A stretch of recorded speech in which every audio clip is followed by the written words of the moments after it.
Peace to the family. It's the Hood Mystic representing www.hoodmystic.com. Thank you for everybody joining me.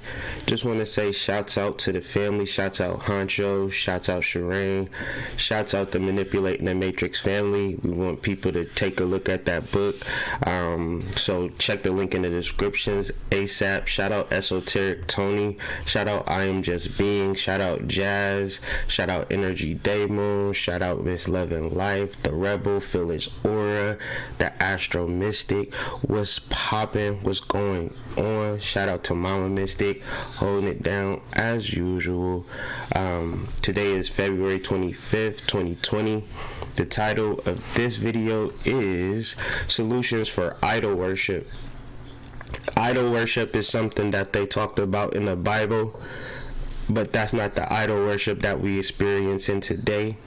And sometimes we do deal with the stars and the celebrities and we pay attention to them more than we should, but then also when it comes to the point of not actually doing anything and actually getting to a point of stagnation and inertia and the reasons why this actually existed. So I don't contrive of these articles or videos. I don't, go into my mental thought banks and come up with titles. I actually study the astrology, and based on astrology, I create a theme and a concept surrounding the studying of the astrology. The reason that we come up with this is because Chiron is coming into an exact conjunction with Lilith in the sky. Chiron representing the wounded healer, Lilith representing the magic. I got a whole video on Lilith. You might want to check it out. Lilith represents the world that we see and how we've actually built this world that we've dealt with. Chiron is dealing with our wounds and how we actually heal our wounds. But because we don't actually heal our wounds and because we don't understand the world that we live in, that will create a level of stagnation because we're not dealing with the past trauma. Because Lilith and Chiron in their mythologies, they deal with trauma and overcoming it. So if two particular energies come into exact conjunction tied into the moon, because where we have our subconscious mind is not just all positive things. Of course, there's negative things as well that's in our subconscious mind. There's light and darkness. So all of these things coming together, it presents more of like a triple darkness. So if we're not in tune with the energy, if we don't understand what's happening, then we'll tend to get trapped or locked into whatever darkness, confusion, trauma that we haven't dealt with. So good thing we're here today. So at least if we're experiencing particular energies or particular sadness or particular darkness or particular confusion throughout the day, we know exactly what it's about. So I'm not going to spend a whole bunch of time here. Just want to kind of have a brief discussion, but if you want to read the full article, the full transcript, please check the article. The link is in the description. It's a full transcript to everything that I'm saying, and it's more matter of fact with links and things of that nature. So, Chiron conjunct Lilith is representing today major changes because they come into an exact conjunction at 9 degrees Pisces. 9 degrees Pisces, the Sabian symbol is vampire, is the vampire awakens.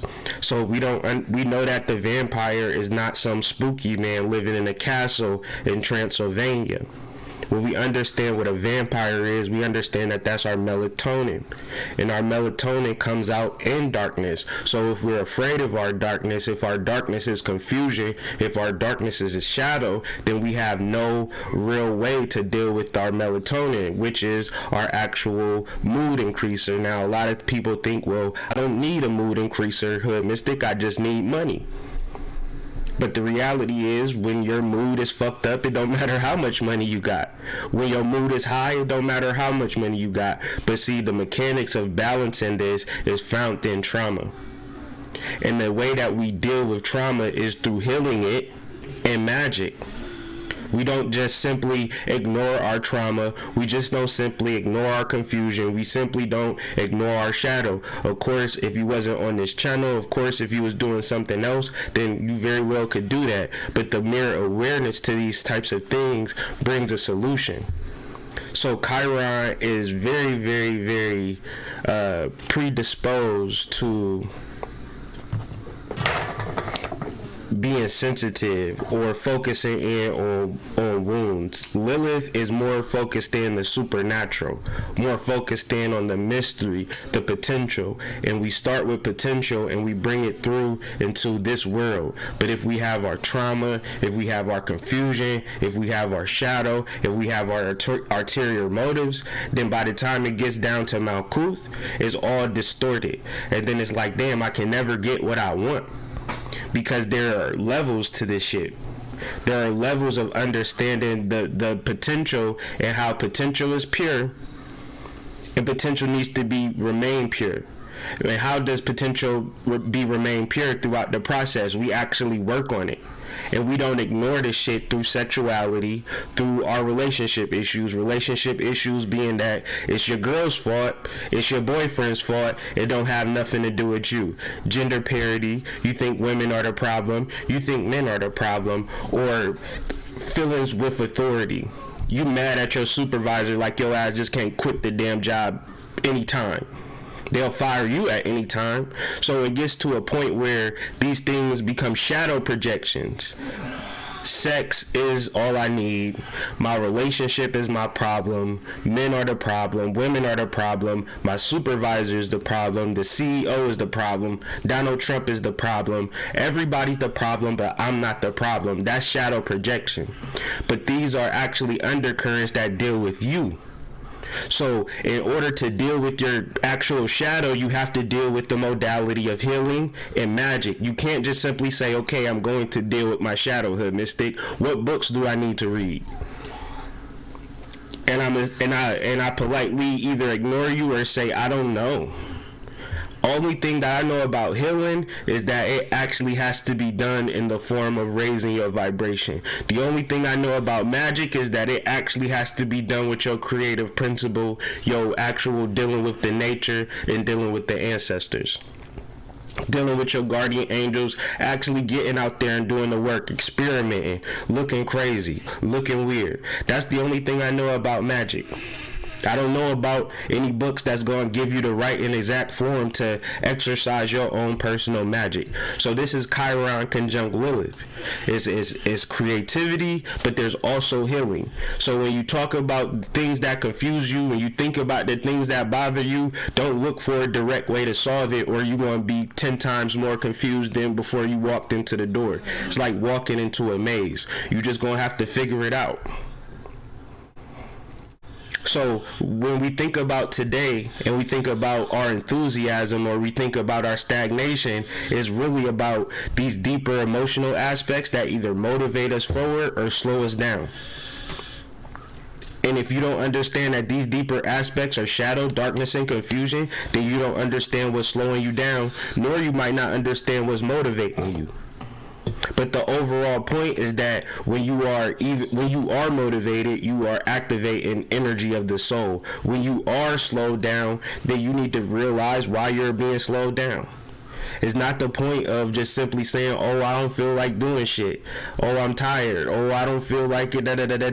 That's idol worship. So when it gets to a point of, well, I just want to have money so I can just do nothing. There ain't no rich people that even do that. People stay busy. Nobody's doing nothing. Because if you at a resort, you paying money. Don't nobody want to pay money every day to be at no damn resort. So you do that seldomly, but for the most part, you still grinding. However much money you got. There is no such thing as chilling or relaxing in this world. Everything is growing. Everything is evolving at an exponential level. This is 2020. The technology and all the things that's happening, if you just trying to chill and relax, then you are not healing. And you dealing with levels of trauma. And that's just the world. And it gets to a point where it's like, well, I work all day. That don't got nothing to do with your spirit or your soul. That don't got nothing to do with your purpose or progress in life at the end of the day. What about what you do when you get off of work? Which is probably just nothing. That's idol worship. And understand that it's been designed this way. So more than the planets coming into exact conjunction, we also have the moon transiting over it, and this happens in the first decan of sidereal Pisces. So in dealing with the first decan of sidereal Pisces, we turn to tarot to get a full grasp on what this actual decan is talking about, because each astrological decan, there's 3 decans in each sign, is assigned to a tarot card. So if you ever just want to know more about your sun sign, moon sign, any sign within your chart, you look at the decan that it's in and then see what tarot card relates to it. There's hella resources online to help you get to this process. But the first decan is ruled by the 8 of Cups. The first decan of Pisces is ruled by the 8 of Cups. The first decan of Pisces is also ruled by Saturn. So Pisces is deep, stagnant waters. Saturn is more stagnation on top of that, but Saturn is the energy of karma too. So karma is more or less of doing things against the grain or doing things with the grain. So stagnation, inertia, idol worship is against the grain. It's pulling you more deeper into karma.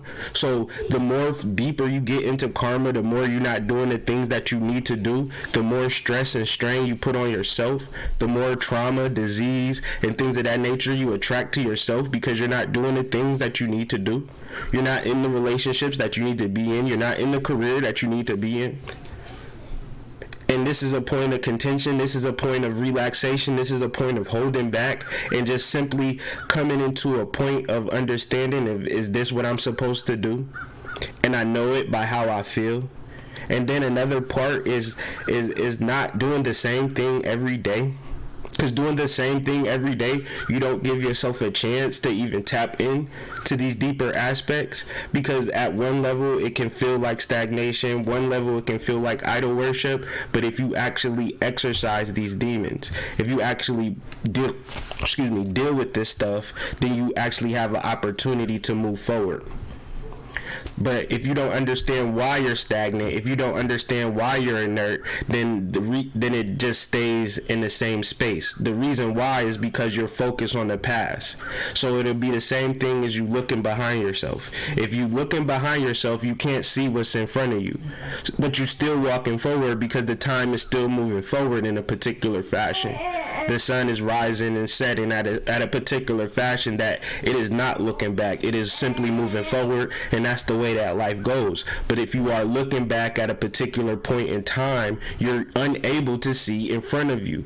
You either looking ahead, you either being present, or you fixated on the past. And if you fixated on the past, you can't even be inert. You can't even be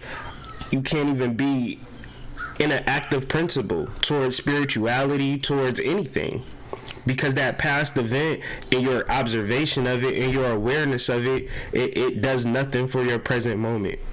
So it's a lot of times where you talk to people and they like, I really deal with this spirituality. I really love this spirituality, but my girlfriend left me. But I had a real close person to me passed away. But I got fired from my job. But I just got my divorce papers, but my child don't have the relationship that I want to have with him, but I don't have the relationship that I have with my parents. A lot of caveats and a lot of buts, and it's all related to the past.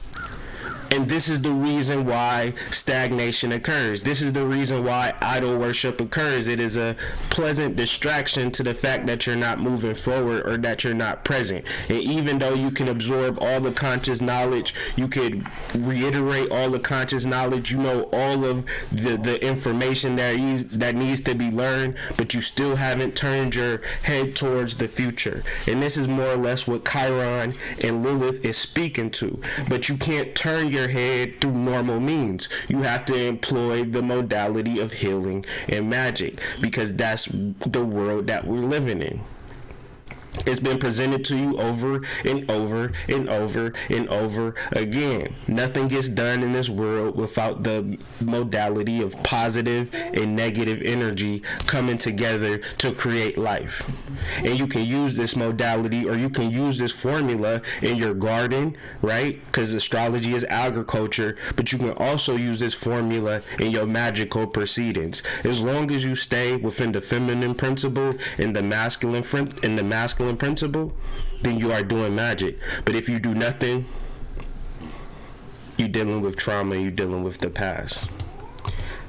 Like I said, none of this is really contrived or pulled from my own personal, thing or jig or whatever. I'm more or less referencing sidereal astrology, tying it into the Vedic astrology, then ultimately dealing with Western astrology as well.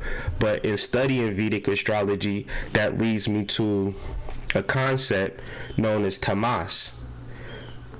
Tamas is when ignorance, indifference, carelessness, drowsiness, inertness, dullness, apathy, indulgence and laziness, and stupidity predominate the mind. This is what is called to be tamasic. This is what is called to be idol worship. So throughout this week, we are dealing with Tamas. Tomorrow, we are dealing with Rajas. And then the following day, we're dealing with Sattva. Because in order to understand particular concepts, in order to understand particular spiritual energy, we skip right to what is the highest thing that I could do? What is the deepest shit I can understand? What is the most complex, advanced spirituality I can understand? Because I already got the basics. I got the basics tied up. I know the basics. The basics is what's the advanced shit? Because obviously, see, that's the craziest shit about the craziest shit that, you know what I'm saying, that just like twerks my nerves. You understand what I'm saying? What's the advanced shit? What's the, can you talk about the asteroids and the higher constellations? Do you understand the basics of esoteric understanding? Do you understand Hebrew? Do you understand the root and the cause of why people call it Scorpio, or all of this shit that can go in one ear out the other? But when the person's like, okay, what's your birth sign? Oh, Scorpio. How you just gonna say what is Scorpio? What's the meaning of Scorpio? So I say all of that to say, all that ranting and raving to say that we dealing with basics, and we talking about Tamas because that's the root. That's where a lot of people are at. That's where you can easily drift to inertia, inactivity, negativity, apathy, dullness, based upon the reality that you're not focused in on your soul. And if you're not focused in on your soul and you're a soul being, then it's like, what the hell ever? Who gives a fuck about life? And in order for us to really speak about real growth and real spiritual work, we can't stay stuck in Tamas. We can't have Tamasic experiences, because especially when you're thinking about connecting to people, because let's talk about these type of people and how they show up in our lives and how we show up if we are focused in this. Tamasic minds prefer the company of the inferior. So a lot of spiritual people are Tamasic because they want a whole bunch of people under them to just be like, hey, I'm the spiritual guru here, pay for this, deal with me in this fashion because I'm a highly spiritual being. I'm here right now saying I'm the lowest version of spiritual light. Everybody that listens to me, incorporates what I say, takes it to a whole nother level. I'm just the observer of this shit. I'm not the top dog. And nobody can ever say they had a conversation with me where I'm just tooting my fucking own horn out here. This is something you gotta be mindful of. There is no inferior people. Degraded beings or simply indulge in inert solitude. It's a lot of spiritual people that deal with you on the internet, but you don't know where they live at. You don't know shit about them, right? Because they like to be alone. I don't want to deal with nobody. I just want to be by myself. But then again, I want to engage with you in safe measures and things of that nature. Generally, they don't read books, are afraid of work, and melancholic, and have no refinement or elegance, and are disinterested in the important aspects of humanity, community, sharing, giving, loving. And it's more or less about how much money can I make off of you niggas in a quick enough fashion. You understand what I'm saying? You gotta be really careful when you're dealing with Tamasic minds, especially when you get into a relationship with a Tamasic type individual.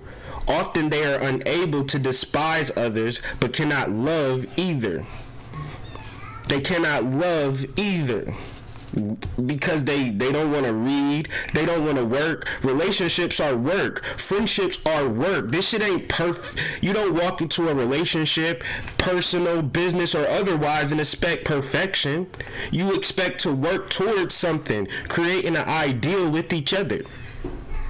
But they can't love because they stuck on the past. Of course they can't focus on you. Be very careful. You get into a relationship with a person and then they're really fixated on their ex. They're so fixated on their ex and what their ex did to them. They're literally looking back at that shit, and they're not looking at you. They can't look at you and their ex at the same time. You can't look at your new relationship and your ex at the same time. You either gonna have to take a choice or make a decision. This is all speaking to Tamasic. This is all speaking to conjunct Lilith and Chiron. Because you're not going to heal unless you deal with the past. And you can't really deal with the past in direct means. So there comes a point of understanding it as we bring it from Tamas to Rajas to Sattva, to actually healing, to actually having peace, to actually having clarity. So let's get with the shits today and move into more, chaotic energy tomorrow, and then bring it all together on Thursday or Friday, whatever day that presents itself to be.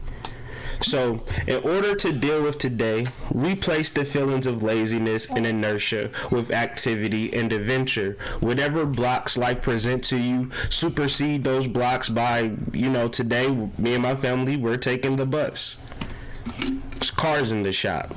Not a bad thing. Car will be back today, but we got things to do. So, instead of like, oh shit, we can't do nothing, put on your coat, strap up the stroller, get some snacks. We on the bus today. Fuck it. It is this. That's activity. That's adventure. That's getting out of our Tamasic shit. We could easily be salty that our car's in the shop and we have to go somewhere and be salty. Or take an Uber and take a Uber. You know what I'm saying? Across town for like $20 there, $20 back. That's not really smart. Fuck it, let's take the bus. The kids love the bus. It's our egos that's taking a hit, but fuck us. You know what I'm saying? We don't need our egos today. It's all about activity and adventure and family time. We'll have our car when we get back home. It'll be done. So it's just more of a experience or experiment of understanding the energy, because I don't want to take the bus, right? I don't want to take the fucking bus today. But in doing this research, I'm like, well, shit, replace laziness and inertia with activity and adventure. Because I got trauma from taking the bus when I ain't have no choice to take the bus. And you know what I'm saying? I was looking crazy on the bus. But today is not about what you feel like doing. It's about doing what you know you should be doing.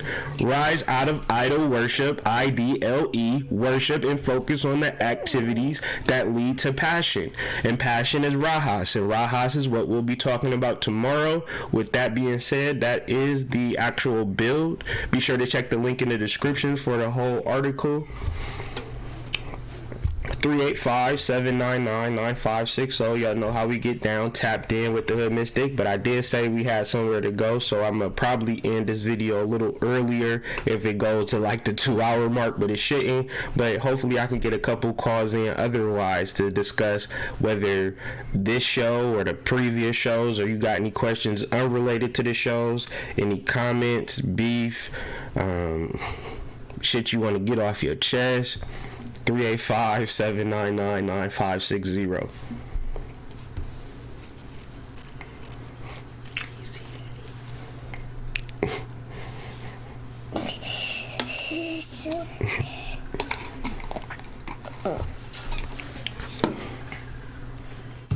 Peace to the family, though. It is a wonderful time, a wonderful day. Be careful, brother.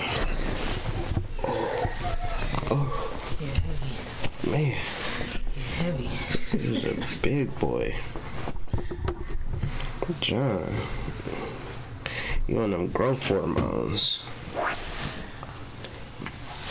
Yeah, I don't like these. Even when I talk about the information, it hasn't been really that long lately because I'm not going to go into multiple placements and things of that nature. I find like a strong placement, and I talk about that throughout the day. I don't feel the need to kind of talk. Like I said, a lot of these daily energy readings are turning into points in contention where I can begin to listen and learn. And we got 713 on the line, so give me a moment to tap in. And it's acting crazy. 713, hold on.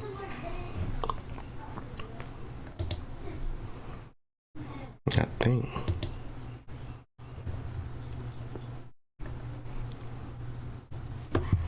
Provided by freeconferencecall.com. You are the only participant in the conference. 713, you called. I don't know what happened, but give us a call back.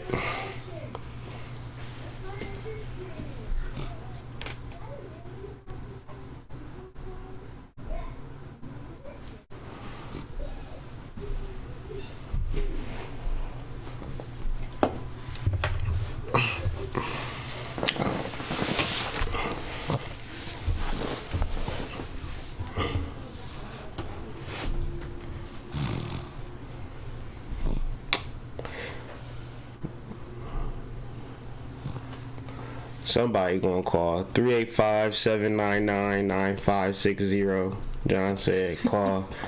Say what's up. Smiling. Is he? Yeah.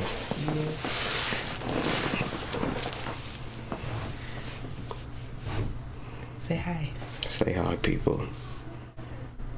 You always want your shot.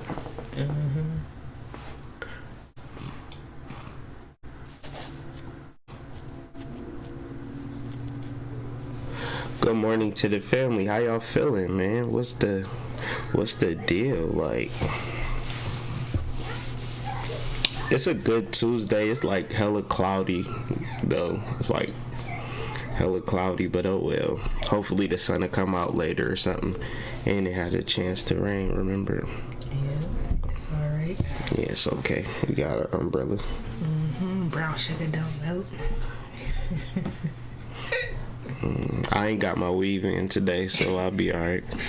My quick weave is going. I'm gonna take my quick weave out so it don't get wet.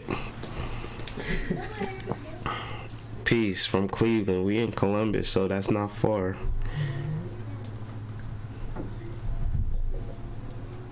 Why are you so quiet? He being camera shy right now. He being real camera shy.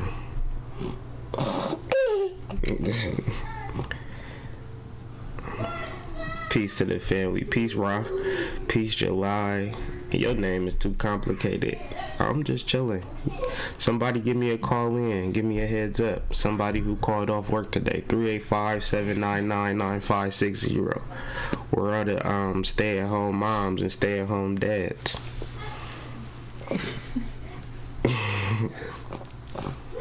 But sure, no, don't nobody want to see you.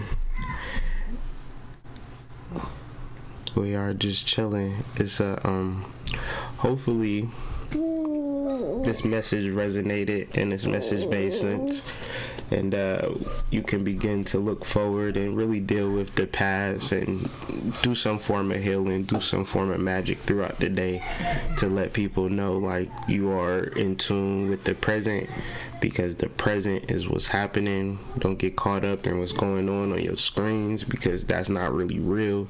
It's a lot of... Alright, 713. Save me. Save me, save me. There is one other participant in the conference. Please announce yourself. 713 tapped in. What's goody, bro? What's good? It's good. Chilling, man. Man, your ass gonna make me call in every day. Damn, it's on my download. I don't know what was happening earlier. I was just hearing music. Oh, for real? Yeah, I was waiting. Like, damn, I see you come in, but then it just kind of like disappeared. Yeah, good. Yeah, but man, that's perfect what you were saying. And man, I got to start looking into this astrology thing for real because I woke up this morning and my feeling was do it fast. So I was like, damn, I got to do it fast. So then the way I knew I had to do the fast was because the fire alarm went off. The fire alarm started going off, and I was like, oh shit, I got to do it fast. Mm-hmm. Or it was just by changing or whatever, but you know, when that fire started beeping, you're like, oh, okay, that's a sign. Here we go.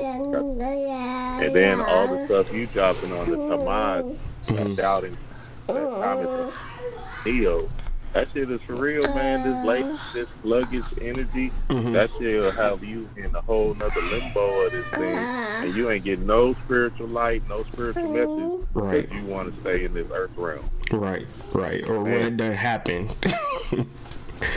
Like mourning and all of that. That's a design, man. And it ain't even like we celebrate and build up certain things. How did you feel about the Kobe thing last night? Because I felt like that was a lot of energy. You already know this, nigga. You already know. Shit, I know you seen it. Yeah. I meant to call you too. I know you seen it. My kids was going off the chain. Nigga, right after Kobe, or right after Jordan went off, the whole TV didn't shut off, or the whole thing was shaking up. Wow. I know y'all seen that, man. Y'all tell me if y'all seen that or not. The whole thing started shaking up. I was like, yeah, damn, 823 guy coming in full effect. You know what happened to me? For some reason, I just passed out. Like, I had a lot of energy. Like, I had mad energy. And then when it got close to, like, 12:30, 12:45, I just, it felt like my bed pulled me into that shit. You know what I'm saying? And then I woke up, and then I'm looking at my girl, and I'm like, what the fuck? Like, you know what I'm saying? Why did that just happen? You feel me? And she's like, well, this happens all the time when there's, like, you fall asleep during the Super Bowl, you fall asleep during every time there's an event, your ass be sleep. So I just was like, what the fuck? Why do I fucking do that shit? Like, you know what I'm saying? Like, I watched the highlights and shit. You know what I'm saying? It was weird, bro. Yeah, I do that too. I fall asleep on a lot of these movies, and I wake up and still know what the hell it's talking about. But yeah, man, that shit was powerful because I was like, oh, okay.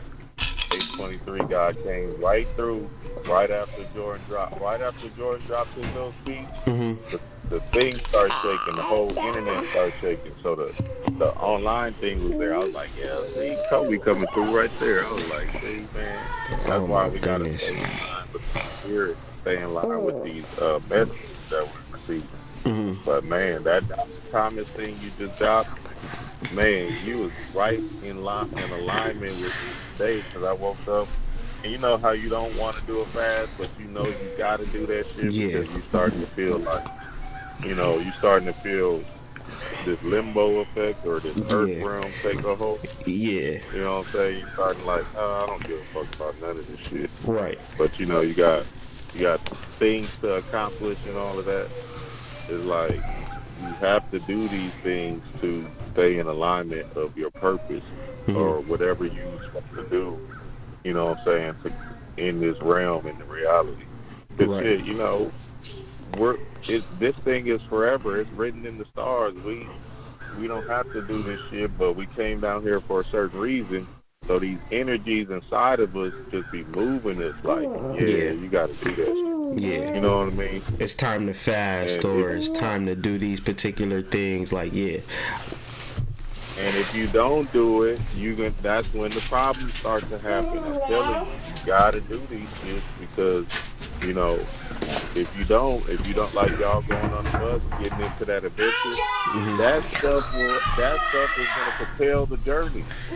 That's what I mean. Like, see, we think these one-off things are like, oh, this ain't a big deal. Right. Look, I picked up a Kobe magazine yesterday because Kobe was calling out to me. I was like, damn, this whole $17. I didn't want to buy that shit, but I was like, fuck, I gotta buy it. You see what I'm saying? That shit. Because now that shit is propel something in this reality for me that that's gonna tap into in another day or whatever. You know what I'm saying? Where I can be a millionaire just because I picked up a damn magazine. Right. See what I'm saying? This is the butterfly effect. Right. This whole you gotta move with spirit, and when you move with spirit, good things happen. Man. Man. And it's so crazy because like your version of like the fast is just the same version of me taking this goddamn bus ride. I mean, throughout the day, it's some shit that we just don't want to do, but why you even feeling like you even want to do it in the first place? If you feel that initial like I should do this, but I don't want to do it, then that's the shit you need to jump on. That's the spiritual shit right there. That's the healing shit right there. That's that, cause Chiron is like, I got issues and I need to fix my issues, and it's ignorance of us or spiritual of us to just be like, shit, I don't got no issues, I'm chaos, I'm God, and da da da da da. And that's true, but shit, you still got this humanity that need to kind of always be tinkered with and fuck with every now and again. Like, you know what I'm saying? It'll be the same thing as eating goddamn pizzas every day, but we so woke that we can just do this shit. Like, come on, man. Like you feel me? So it's about breaking through the eternal cycles with yourself. On like, damn, you know, I know I gotta do something, but you know, shit. Yeah. So it's just funny, man. It's funny, man. Yeah, damn, what else did I want to say, man? I want to say something, but man, you doing your thing with this hood. I'm like, god damn, I gotta call in every day. This fucker right here. You might as well. You might as well, dog. Yeah, man. Like, god dang. It's crazy. It's crazy because I be doing it to myself. I be doing it to myself because I know I ain't want to go. My wife like, you know, we got to do the thing, and you know, probably gonna have to catch the bus, and I'm just like, fuck that shit. Nah, let me tell you, I'm 6'4". I remember catching the bus, nigga, and everybody in the hood knows, you know, because I was an athlete, so everybody in the hood know me. So I'm like, damn, I got to catch the bus. You know, I used to do the subbing thing. And everybody gonna see me and shit. Fuck, I gotta go do that shit. Yeah. And man, I used to catch the bus, man. Niggas used to kill my ass. Nigga, I just seen you on the street. You alright? You know, you need a couple of dollars? You know, I'm 6'4" with dreads. I'm like, nigga, why you didn't pick me up there? Right. That's that shit too. I see you waiting for the bus. What the fuck you mean? You see me waiting for the bus. Oh man, and then don't even make it worse, nigga. And then like, you know, do one of them long-term subbing jobs, nigga, them kids see you on the bus, they start killing your ass like, nigga, that's that nigga that catch the bus. Right. I was like, yeah. Say, that shit is a whole nother thing. Yeah, it's an ego thing for me. I ain't even gonna lie, bro. Yeah. That thing is powerful, man. And I used to catch the bus all the time. Yeah, as a kid, yeah, it wasn't shit. When I got old, that shit do something to my ego where I just had to be like, I don't want to catch the goddamn bus. But then it's like, shit, you might as well. Like, it ain't the end of the world. Shit, like, but. Nah, but Khadija told me something, these adventures and stuff like that, like you taking that adventure today, that shit gonna propel you to something else, you see what I'm saying? Some kind of enlightened thought or anything like that. Right. So just switching it up, changing the environment. You don't know who you gonna meet, you know what I'm saying? It's just one of those things where it's a good thing, you know what I'm saying, to just get out the house and just do what we gonna have to do and just kind of separate from the home energy and all of that. All of these things is good, and a lot of it is like my comfort zone and stepping out of it, but you know, I'm a proponent of stepping out of your comfort zone is where that magic happens. So it's just one of those things where I'm just practicing the shit that I'm preaching. You feel me? You know what I'm saying? Yeah. The one dude you talking to somebody yesterday on the build, and he was like, "Yeah, man, I don't know if I should do something." I said, "Man, try to look into that uncomfortable zone and see how beneficial that might be. 'Cause, you know, this comfort thing sometimes can be a big trick on us that we just sitting here in this limbo state. Like, you know, you want the comfortable job, you want the thing that might give you more money or whatever. But then at the end of the day, if you do the thing that's not so comfortable, but it propels your spiritual mind, then that's a whole thing in itself. Right. You see what I'm saying? So Right. you got to look at these things for what it is. You know what I mean? That's You a got to fact. really look at these things because, man, yeah. That's Man, a I fact. appreciate the build, though, Hood. Man, You thanks know, for calling every in, morning, man. Thanks for calling in. You know, Oh, yeah. call the fuck in, bro. Like, you know what I'm saying? Like, call in. Yeah, I know. I said, man, you be dropping so much fire and shit. It seems like it's gonna have to be like that because I'm like, God damn, I gotta let the family know that I just started a fast off of a whim Yeah. because I was feeling this type of way, and then you just dropped that thing right now. That's, man, for real. Get out the matrix, man. Yeah, We man. in this Thomas Anderson. We are Neo, the one. Yeah. So you gotta propel this journey, family, for real. Yeah, and if you just stuck in yourself, like stuck in the house, then that's a whole other matrix mind fuck that I just, you know what I'm saying, it just it's hard to speak truth to that, you understand, like to just be like, oh yeah, just don't do shit, like, you know what I'm saying. I can't personally in right sound and body speak to that, so it's just kind of like, even more so, I've been really like recently just doing shit I don't want to do, like working out and walking and doing that shit, you know what I'm saying. And it's just like, okay, like for no results or nothing, like I ain't got no ulterior motive to like be fine or no shit like that. I'm just like, well, this is probably what you need to do on earth, like, you know, like this is what humans do, you know what I'm saying. And ain't nothing wrong with that as spiritual beings. It's like we always trying to do the most spiritual shit all the time, but then sometimes it's just like, sometimes that basic human level shit be just what the doctor ordered in your spiritual journey, you know what I'm saying. Facts. The time, you know, that time is for real. The time you know what we gotta start doing, Hood? We gotta start calling these niggas Thomas sick ass niggas. You Tomasic. Like, because if you ain't doing no work, Man. you are Thomas. Man. You are this real doubted Thomas. Because you ain't trying to propel yourself out of this thing. You got to do this. See, that's what I be saying. This stuff is physical.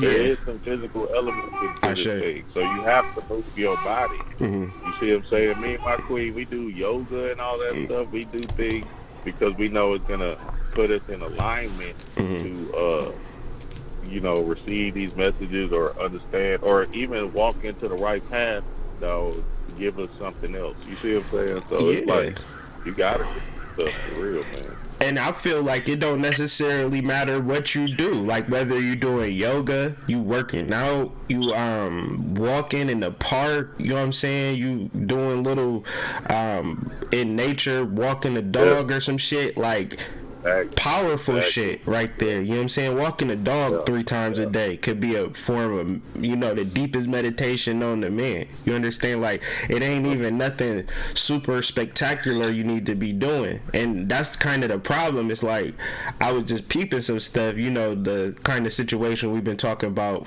over these past couple of days about the biters and stuff. What I noticed is that, you know, people is presenting quote unquote advanced spirituality, and I'm just like, what the fuck? What is advanced spirituality? See, you're gonna get me started on here. I'm trying to even play with these niggas like that. But you know, we can, you know, man, yeah, I ain't gonna even see. That's what I be saying. But we just gonna chill out. We can, you know, see, that's what I be saying, though. You know, and it's going down, man. It's going down. You know, going down. Whenever that time comes, we're gonna be like, oh, okay, we're gonna smash on the gas on this team because Yeah. these Thomas Andersons are out here. These agents are out here. We gotta really, you know, see past the illusion, if you will. You know what I'm saying? Yeah. And see into that and really get into this thing. Like we've been saying though, Hood, all our stuff is lining up. We in the stars with it. We showing you real life, real time eschatology. You see what I'm saying? So you got to watch some of these people that's not even proving their thing, whatever they doing. You see what I'm saying? Right. We showed you this A23 thing. This thing is lined up. You know what I'm saying? We can't make this thing up. Right. And man, there's just so many downloads. There's so much stuff, man. It's so much. Right. Like, I think, and it's then hard what to you're even- saying is like we're learning, we're coming into this thing, so that's crazy for us to be like, we about to drop some advanced shit on your ass, where it's just like, shit, I'm learning, like this shit is like unveiling, it's like a revelation, right? It's like some new shit. So it's like, if we in the process of dealing with this 2020 energy and getting these downloads, like it's okay to just be like, I'm learning or I'm processing, right? Rather than just like, I'm the king shit out here. I think that attitude is just really destructive, but it also exactly the goddess Melanie Soul. Today I was listening to her earlier. She dropped on the 12. She dropped on the Pisces thing, or being the 12. I know you probably know more, in the 12th house or something like that. Yeah. And then she said, but the new year is coming right around, and we tapping into that 13. And I was like, oh shit, hits us.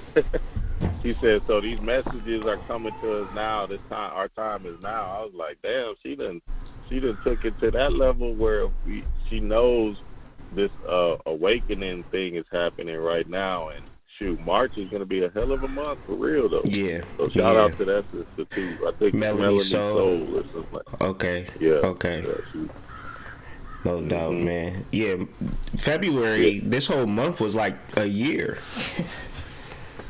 Yeah, exactly. That's what I'm saying, man. Hey, that's what I'm saying. We got to have a whole thing on downloads.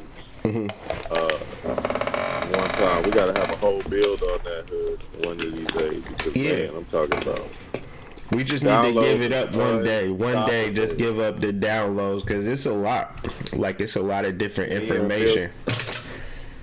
Yeah, me and Will Caprue supposed to do something this Sunday, and he got some downloads for the family too. So that's gonna be fire. Yeah, that's gonna be powerful. You know, this thing is like, yeah, that's what I mean. This thing is like a whole.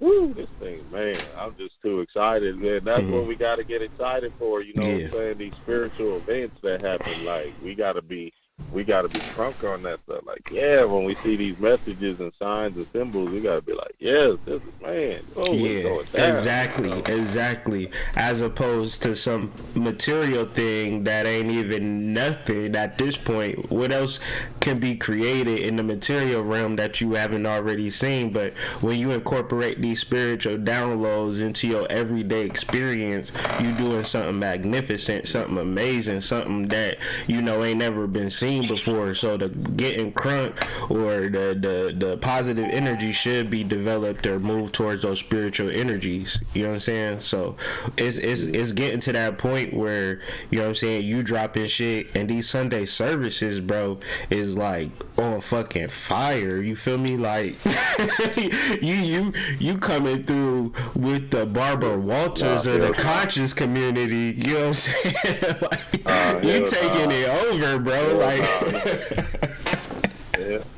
hell nah, Hood. The thing we did after the service, what we did after this past service, you right. The clap was dropping. Man, that shit was pop. I was like, damn, we in a whole nother dimension with this shit now. See, the stuff we share, family. Shout out to everybody, the whole Chaos family. The stuff we share on the service is good, but the stuff behind the post show. Oh shit, we look like the goddamn man. Say Talk Yeah. about aliens for real, Yeah. damn. Yeah, for But sure. yeah, man, damn, I forgot we was on this live. I thought we was talking normal shit. That's how it be all the God dang, time. but shout out to the family though, man, because Yeah. y'all know what time it is. We tapping into this thing for real because man, and everybody has it. I just listened to this sister dropping on the trees. I'm like, man, I do this all the time. Simple stuff like that, just like you were saying, Hood, Hmm. hugging your trees, talking to your trees, just getting into this groove with nature and getting back to your natural state of mind, your chaos state of mind. Indeed, Real. and it's not like, so. This is another thing where people like, "Well, what books do I need?" And it'd be like, "Shit, I give you all types of Nah. books, but my nigga, you got to get out there and be creative. You got to come up with some shit and write your own book about, you know what I'm saying, your magical process. It's called, it's something really creative and ingenious when you even just have the desire to do magic, and you know what I'm saying. You got the whole program with inside of you. That's the book. You know what I'm saying? Tapping into your own creative process. Look, this what me and my queen do, D Ray. Y'all make sure y'all follow my queen, D Ray. Divine Relationship Alchemy. Look, we pick up a book and turn the page. Y'all talk about divination. We do that to see what the message is for the day. We just pick up a random book, open the bitch up, and read whatever we see. Hmm. And then we get our messages from that. That's the divination system right there. Y'all talk about tarot. Let's Yeah. get into this book thing. Come on, we thinking outside the box. These messages are gonna come. That's what I'm saying. You can do the same. It's that simple. You And pick it up a might book. seem random, but it might be like a real intricate Yeah. story that spirit is trying to lead you through. And that's divination. Look, It seems random, but it's actually right and exact. So if you're in a space of doing the same shit and it's not random, you're not allowing spirit to come in and actually flex. Like, you know what I'm saying? I'm gonna give y'all some advanced shit if y'all want to talk about advanced. ask yourself three questions. Ask yourself the question 3 times. 3 times. Open the book. Open any book. Pick a book off your bookshelf. Open a book and just start reading and see what happens. Hmm. I promise you, if you don't get no message off of that bitch, then say, you just not looking into it deep enough, or you just really wasn't tapped in. You know what I'm saying? Or because see, we think the question we ask consciously is what the real question we want to know, but sometimes there's something deeper on our heart Yeah. that has to be tapped in because we're too afraid to express our heart. So then you read something that says, whatever. I was gonna come up with something, but you know what I'm saying. Uh-huh. But you read something that says, you got a low sex drive. Right. Then you got to look into that and be like, oh, okay, man, yeah, I need to start diving into whatever this is supposed to be. Because it could So, be man, something it's like, big what's my stuff. career? What's my career? And then it's like you got a low sex drive and you like, damn. But it could be you got low testosterone, and testosterone has to deal with your ability to be successful in your whole career type of deal. So it's just like, I see where you saying where you think your problem is you ain't got enough money, but it could be a whole thing where it's low testosterone or is high estrogen or something to the effect. But it just, you gotta actually ask those questions and then trust what you reading, because there's always probably something deeper than what you think the question is. And so that's some advanced shit, bro. We gonna have to gonna have to give you award, get you get you signed up for the Conscious Nigga Awards, dropping the deepest advances shit over here, man. What type of ask the question 3 times. That's how this stuff works out, man. You know what it is. Tomorrow we get diving in. Just now, it just came to me. Spirit just hit me. I said, "Damn, we do got to talk about these synchronicities." Mm-hmm. I know you just built on synchronicity yesterday, but we're gonna dive in tomorrow on the synchronicities and how you can just really, you know, just really talk to spirit. You know, that talking to spirit video I did. This shit is all the time. I'm telling you, if you need an answer, you know, it's just all the time. But we just so blind because we're so human. People are so human in nature. Not recognize the symbol when it hits them. Or The conference has been locked. oh nah, that's nothing. That's a coincidence. No, that's it too. Shit. You know what I mean? So yeah, it's man. No doubt, man. So Wednesday, Wise Wednesdays, you tackling synchronicities and things of that nature. It's gonna be you and D-Ray on there, you know, building on that whole thing. And I think that'll be a powerful build when you reference synchronicities and relationships and things of that nature, because I think one of the most profound discoveries that me and my wife came together to figure out, like, yeah, we really meant to be together, is because 3 generations deep, I have a grandfather named John Anthony. And 3 generations deep, she has a grandfather named John Walker. And we had our son, and we named him John without ever having that knowledge. You know what I'm saying? So it's like, that's a synchronicity for your ass. You feel me? And of course, like, and when I think about him and the way he act and things of that nature, like, he's a returned soul. So it's like, synchronicity show up in your relationship in the most beautifulest way when it's ordained by, you know, your soul. So I think that's going to be a powerful build. I think you want to be better. My birthday 8/23, right? My son's birthday 3/28. So we just in reverse polarity in this bitch. This whole is a whole. Man, I'm telling you, that's crazy. This thing is in alignment all the time. We're wherever you at, you know.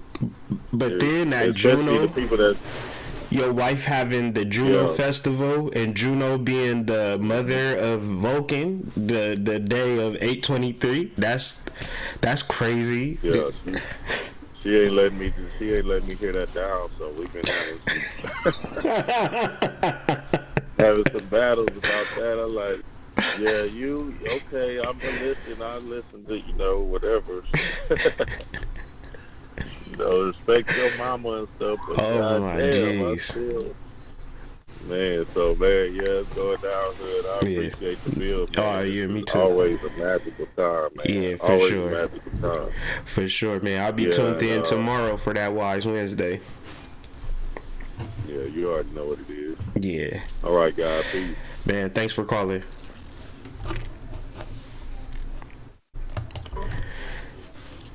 $754 in the chat. I want to get to everybody in the chat, so I lock the so no additional calls can come in, but the calls that's in now, if you want to hold, I'll get to you. Okay, so 754, you're tapped in with the Hood Mystic. Who might I be speaking with? Grand Rising Hood Mystic. Peace to the family. Peace. This is Simone, Spiritual Butterfly. How are you? I'm good. I'm so excited to be on the line. I just want to thank you. I want to thank you for these morning bills. They've really been so helpful for me and my growth. Awesome. I want to thank you for your videos. Like, I've been able to take in so much. You awesome. know, and I wanted to know if you could give me some insight. Sure. I would consider myself, a person who is still learning, still growing, on my path.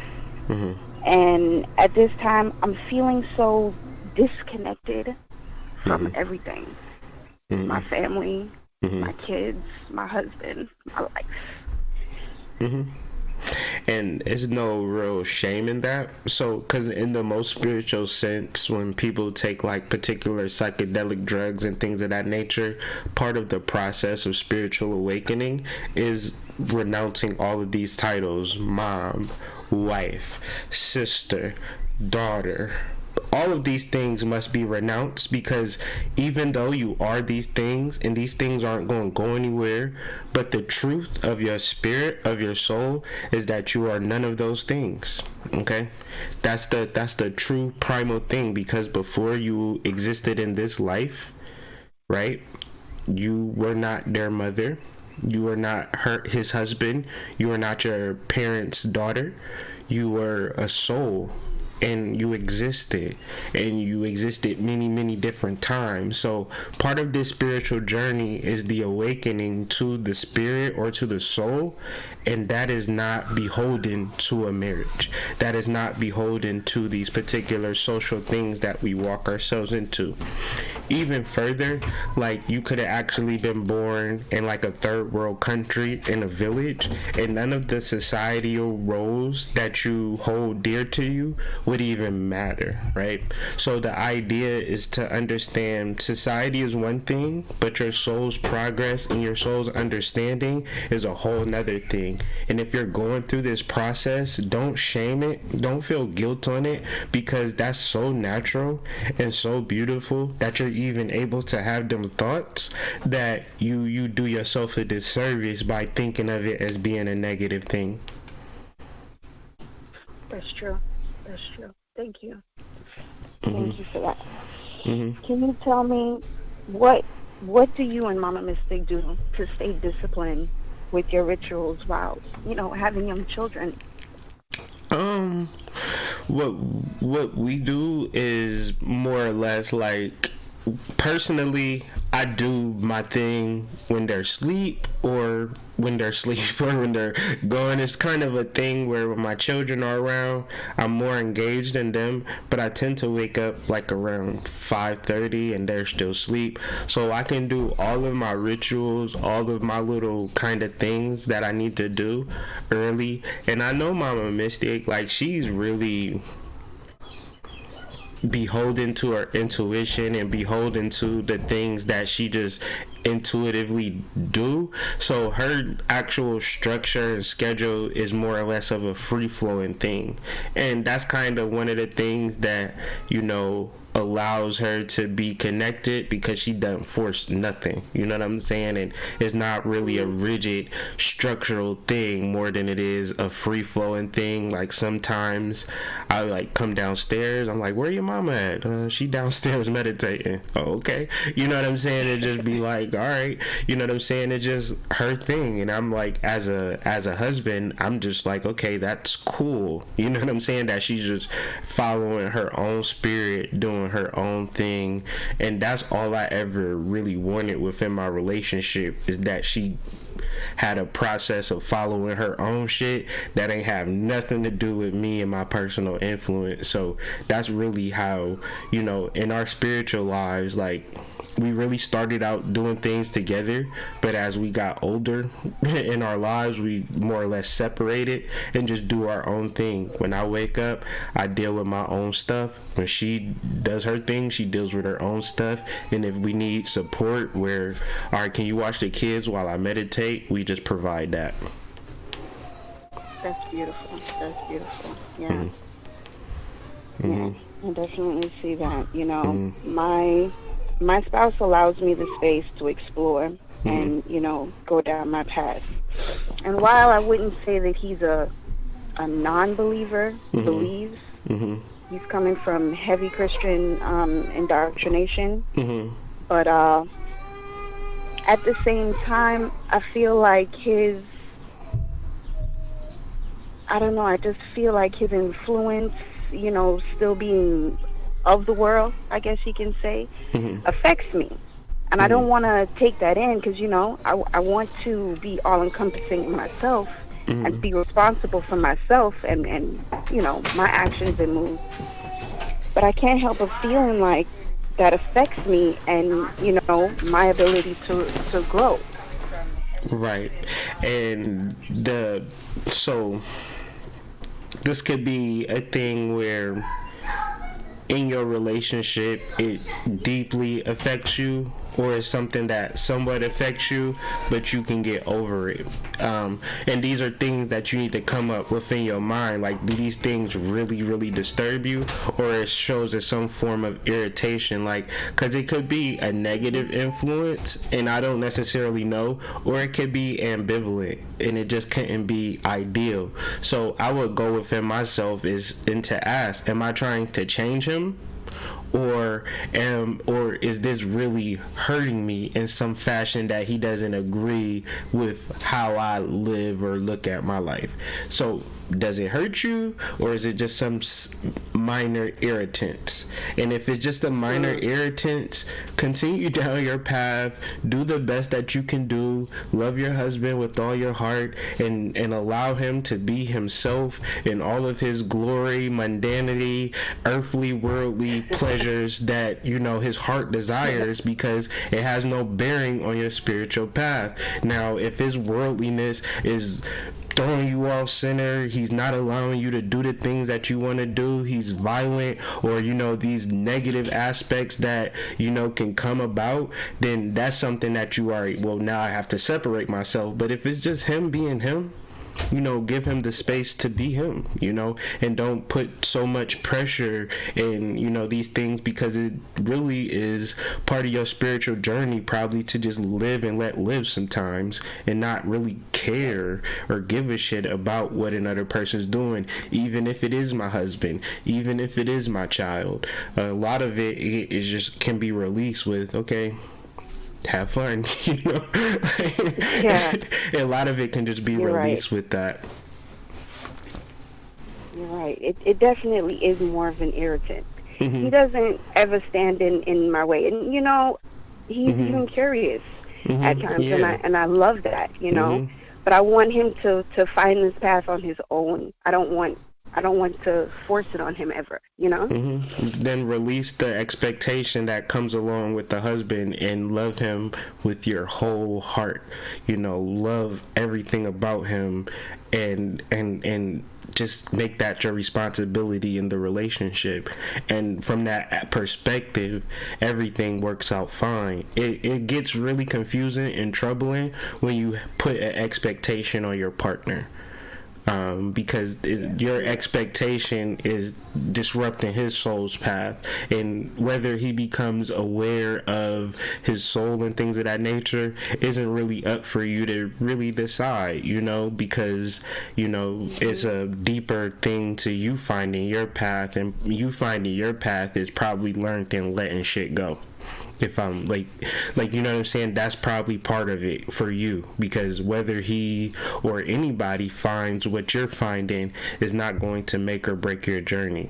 It's the bliss, and there's an inner goal that you're trying to reach and you're trying to find. And if you're able to find that, then everything around you is going to be so amazing and so meticular that I don't even know what word that is, particular related to your soul's design, that you have no questions, you have no worries, because you're so comfortable with your soul, if that makes sense, and you're so comfortable with your spiritual development is going to all work out. That's what you kind of need to work towards. And if, like I said, as long as your husband, like you, it sounds like he's supportive, and he's somewhat, you know, might turn the corner one day. Like, it doesn't seem like he's, like, you know, far away and at a distance. He's just a man, and he's gonna do things on his own time. Yes, that's true. I really try to stay, you know, about myself, like you said, you know, letting it go and working on myself. But, you know, sometimes those outside influences can... It happens to me, too. You know, sometimes I wish, you know, to be honest, that people were more further along. Sometimes I wish I had certain things that I just don't have within my relationship. But, you know, I gotta throw everything on the scale. Like, you know what I'm saying? Like, my personal desires versus becoming more compromising within my relationship. For me to compromise, would that kill me or destroy my sense of self? Absolutely not. It'll actually create the balance necessary for a harmonious relationship. So whatever sacrifices and compromises that I make for my wife, I take pride in, instead of taking it as like an attack towards me, because the part of learning in relationships is the reduction of my ego and becoming one with my wife, and whatever it takes to get to that point, I'm trying to do that.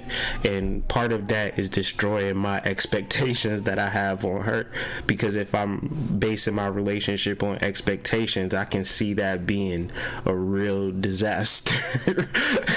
Just me, you know what I'm saying? Because my expectations get kind of wild and crazy, if I'm gonna be honest. So it's very important that I reduce my expectations on my partner and learn to love her as she is, and that's just my development. So I don't know, what do you think? I think that's great. I thank you so much. I thank you for everything, the knowledge. No problem. It's been amazing. No problem. And call back, okay, and give me some updates on what we just said, and let me know if you sure. If some stress has been relieved. I appreciate it. No problem, Simone. Have a great day. All right, you too. Peace. 317, you tapped in with the Hood Mystic. Who might I be speaking with? Hey, how's it going? Good. This is Natasha. Hello, Natasha. I am just seeing in the chat. I got you. And I was like, Natasha, okay. Now, I know a Natasha, but it's an alter ego, so we're gonna, okay, but it's the Natasha that I think it is. What's going on? So, yeah, you talked about claiming everything, so Mm-hmm. I figured I have to claim everything. And can you guys hear me fine? Yeah, you good. Okay, so the energy is like, it's really just really live energy. And yesterday, the synchronicity was just like, nothing that I've experienced before, because it was like a full 24 hours, of just synchronizing. Mm-hmm. But for today, you're talking about getting out and doing what you don't feel like you need to do, or you know what you need to do, but something's just like maybe trying to suppress you. Mm-hmm. I feel like, I don't know, like, what is the energy that's trying to suppress people from not doing something? It's the trauma of the past and anxiety. Anxiety creates this mystical world where everything you do is just going to end horribly. So why even attempt? But it's like not true. So if we believe in our anxiety, it creates stagnation. Yeah. And when I was, listening to you and the gentleman before, I forgot his name, but I realized, my ancestors, they get really excited when, I'm pushing forward and doing what I know I'm supposed to be doing. And when I do that, it's like everything completely aligns, because yesterday I made myself do something that, I really didn't even want to do. And then like 5 minutes later, it was like I was just living a movie, that I had created, because I've already experienced that before. Mm-hmm. And it was just so crazy. I just started laughing because it was just unbelievable. Mm-hmm. But today, I have a meeting with my friend. She's from New Orleans, and she's really excited because, it's Fat Tuesday. Mm-hmm. And this all just kind of falls back to December, the solstice energy, and December 25th. Like, I got all these signs about Three Kings and everything, and, the energy was lit back then. Mm-hmm. But it's all, like, wrapping around, and now today, the 25th again, and I'm like, oh, yeah, I got to go out, because I know I'm going to figure something out today. Mm-hmm. So I just want to say, like, for everybody to actually push past not wanting to do something, because even this morning when I woke up, like, I did not want to wake up this morning. It's like something, it wasn't me, it's just like something just trying to make me just stay asleep when I know I have stuff that I need to be doing. Right. Right. Yeah. And I'm just glad that you're having these vibes, because they're very helpful for me. I know. I appreciate that, and I'm grateful that it's able to actually help a person like you, because me and you, we've had discussions, and the things that I say about your resonance, the thing that I speak about, the energy that you hold, I truly know what I'm talking about. You know what I'm saying? It's not of a point where I hope that I'm saying resonates with you. I kind of think like you're kind of special. Like I be like, I'm telling you in the conversations that we're having, I know you hold the supreme resonance. I know that your ancestors rock with you the long way. So there's no doubt in my mind. So the more that you actually engage in the practice of your soul, you about to elevate to levels that, you know what I'm saying? And if ever get to a point where you feel lost, then reach out, because I already know. Like, it's a point of knowing. It's a point of clear cognizance when it comes to like the conversations that we have and the energy that you have. So whatever you need from me, be sure to reach out. And I'm happy that I'm able to speak to you, because like I said, this is not a place where I'm superior and you inferior. Like, from the bottom of my heart, it's completely reversed. Like, it's completely reversed. You are superior. I don't even think Huh? It's not superior. No. No. Like, That's what it is. It's not even a point of like I feel bad about it. It's like to lift you up and to elevate you into your greatness in the future. You will see. You know what I'm saying? Like, you will see what I'm saying is right. You know what I'm saying? And that's okay for you to be a superior. Like, because that's how it's supposed to be. I look at life for how it is. I don't look at life for how I want it to be. It just is that way. You know what I'm saying? And you can argue with me and fight me against that point, but I'm gonna fight you back. Yeah, for sure. That's why I introduced myself, as Natasha, because that's just who I am. So I have to claim that. Man, before I forget, I just want to send a lot of love to the previous caller, because I feel like maybe she's going through that shedding of, a skin, just like the snake, because that's what I just went through, the whole entire month of February, and you guys said it seemed like it was a year. And it did seem like it was a full year of a death process, shedding. And you spoke of, I think it's Nagas. Is that how you pronounce it? Yes. I got my Cobra pendant, and then like it helped me through that time of shedding all that. So that we can grow into the new. It's like you don't owe anybody any type of specific human relationship, in a sense, not to where they just have to hold you back from your spirituality. So it's just like, I don't know. I just send her a lot of love, and I hope she, Yeah, I hope she, Simone, I hope you call back. And if you struggle with things, be sure to reach out and to deal with this energy, because the other side of this is so beautiful, that the little process of shedding the skin, I think when you actually shed the skin, you don't stop becoming a snake. You still become a snake. You just more beautiful and more radiant and more prepared for the future, so it's important to shed that skin. Yeah, and as you grow, everybody around you grows too. Exactly. So a self-understanding. And then another thing, the last thing, because I don't want to hold anybody else up, but it's like we transcend time, I'm doing a lot of studies on this, and I'm doing my own writings or whatever. But there's certain, I don't want to say everybody does, but a certain amount of us do like kind of transcend time, and I think that's why February and January both seem like years all in themselves, because we're growing so much spiritually, and we're just going through so much, and it's just like, I don't know. Yeah, I think what you do know, you transcend time.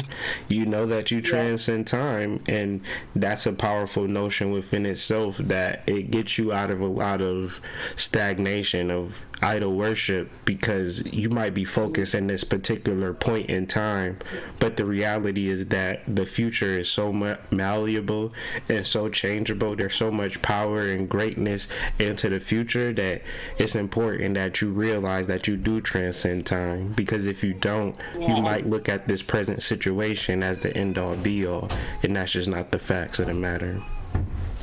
Yeah, for better or worse. You know, to add to that too, it's like, you know, our spirit is balanced, but our bodies, our human bodies are, you know, just that. So as we are transcending time, it's like if you can't get out of bed, you can, like, you're so depressed or whatever, just working through that. It's like your body just needs to be resting sometimes, because your body has to have that time to catch up with your spirit. Yeah, So indeed. I just want to tell everybody that. Indeed. And peace to everybody. Thank you, Natasha. Yeah. Appreciate you. But, you know, reach out. I sent you an email kind of about, like, my experience, but I want to kind of talk more about my, like, you know, the other type of stuff that we've been talking about. So, yeah, we can pick that up when you get some time, okay? Definitely. Yeah, definitely. All right. Well, I appreciate you guys. No, I appreciate you too. Have a great day, Natasha. Peace. You too. Bye.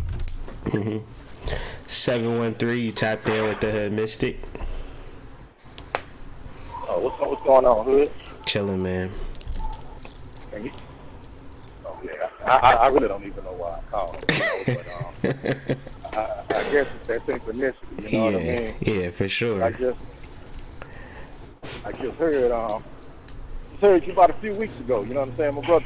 And I think it was the 823 guards, or maybe just a little bit before that. You and the brother Green Wise was talking. I was born on August 23rd also. Oh, okay. I'm like, hold up. Okay. I never met anybody born on August 23rd. Right. You know, I was always one of the little kids.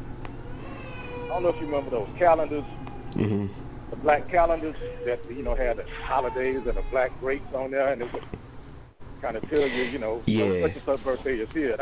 I was like, man, ain't nothing happened on my birthday. Right. Yeah, no holidays, nothing. It'll just be blank. Yeah, exactly. So even when I got older, you know, you look at the stars and all that. Man, ain't nobody got the same birthday I got.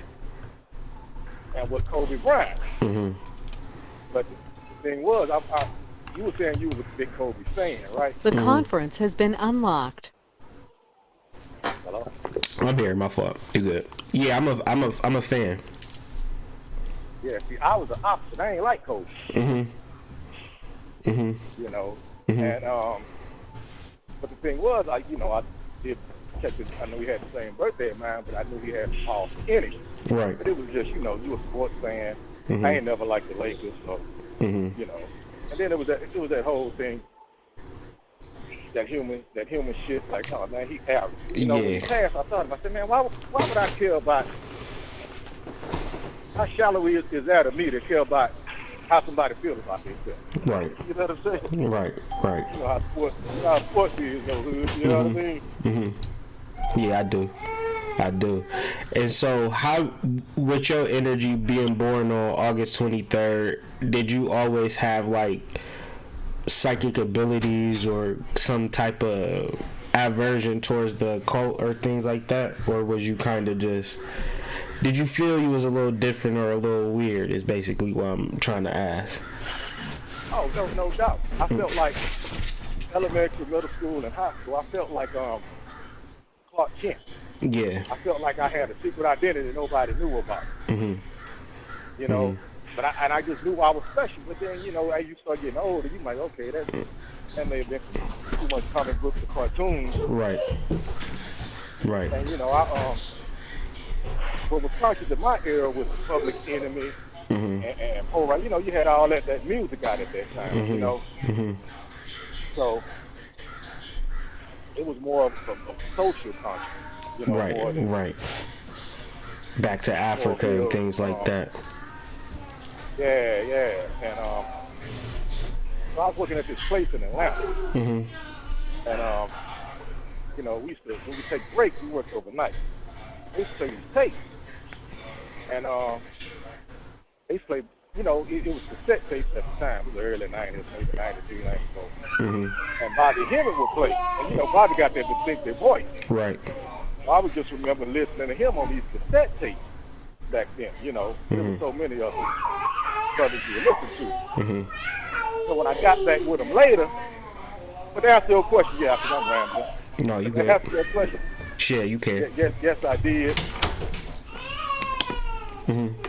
Yes, I did, and I always felt that way. I always felt special. I always felt like I had this power that nobody could see. You know, I'll go try to talk to a girl. She don't want to holler at me. She don't know I'm Superman. I'm the Hulk. I'm all these heroes. She just don't know. You know? Yeah, I feel you. I definitely feel you. So is it something to a point now that you're doing, you know, rituals and things of that nature, or are you still kind of just living life? Oh, no, I didn't. Basically, I didn't kind of move past the ritual aspect, you know? Okay. I used to do the graveyard rituals for my ancestors. You know, there was, I guess maybe around, back in the day, I took panic class. I got the reading from Khadijah, and, you know, I used to listen to Blue, and Bobby and them was on there. And so it got to the point I went to the goddess realm. I had sex with the goddesses and did all that. You know, that was all this stuff I was aiming for, because I'm here these brothers, so I'm gonna get that, do that. I'm gonna find out how to do that. But now I'm just a gentleman of leisure. You know, I got myself from not working too. You know, shit. You know, freed yourself from the matrix. Yeah, man, that was kind of hard to do, because I come from one of these families down south that, you know, you get a job and stay out of trouble. You know, that's successful. You get a job and stay out of trouble. He doing good. He got a job. He ain't locked up. Right, you know? right. Stay out of trouble. Right. And so, you know, I come from that family. You ain't got a job. They just, you ain't working. You know, kind of look down upon. It's like you won't dope. Yeah, you got a drug problem or something. So I freed myself from that, and I was really tapped in. It was like, you know, man, I really don't want to work. And after that, when I went in there and said, tapped in and said I don't want to work, I got fired maybe about a few months later. And really I was mad, because I said, they fired me, man, I done did all this. I said, okay. Not even 6 months later, I got a check for $100,000. Wow. You know? But I had already knew it, because my cousin had already came to me and told me, like, I got you. I already did it for you. You know? So I was really expecting. I wasn't expecting that much, but I was expecting it. And, yeah, man, it's just that y'all reminded me of a lot of stuff I think I got out of. And even when the Kobe ritual, y'all talk about the purple and the gold candle. I got a purple and gold candle, and I put I had this figure of Cottonmouth from the Luke Cage thing. Yeah. But it was purple and gold. So I put the purple and gold Cottonmouth between the two candles on my altar.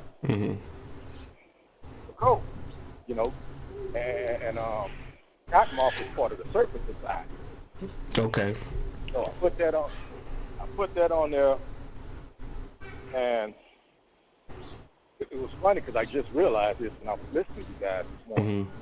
Well, listen to y'all this morning. I went to the doctor, went to the VA hospital on Sunday. Cause I've been itching all last week. I was itching. My skin was on fire. Looked like I had psoriasis. What do they call that? You know, we got the snake skin on it. Yeah. Rash. I can't think of the word. Eczema. I think that's the right word. Yeah, eczema. Right. Thank you. Eczema. And so I was thinking, man, what's wrong with me? My eyes swole up. It was all like, I'm just around, like, man. So my skin started peeling. And I got all the skin, like dry skin. My skin dried off. My skin was peeling. I'm like, man, what's wrong with me? And I just thought about that when y'all was talking about just shed the skin. I'm like, oh shit, there it is. There it is. Because it happened when I put Cottonmouth on the on my altar, purple and gold candle, and get the energy. Definitely. So, and all that you're saying is just like, I feel like it's a beautiful share based upon the fact that you moving into like real true prosperity and real Aquarian thought, where it's going to be more satisfying when you think about how you can begin to help people.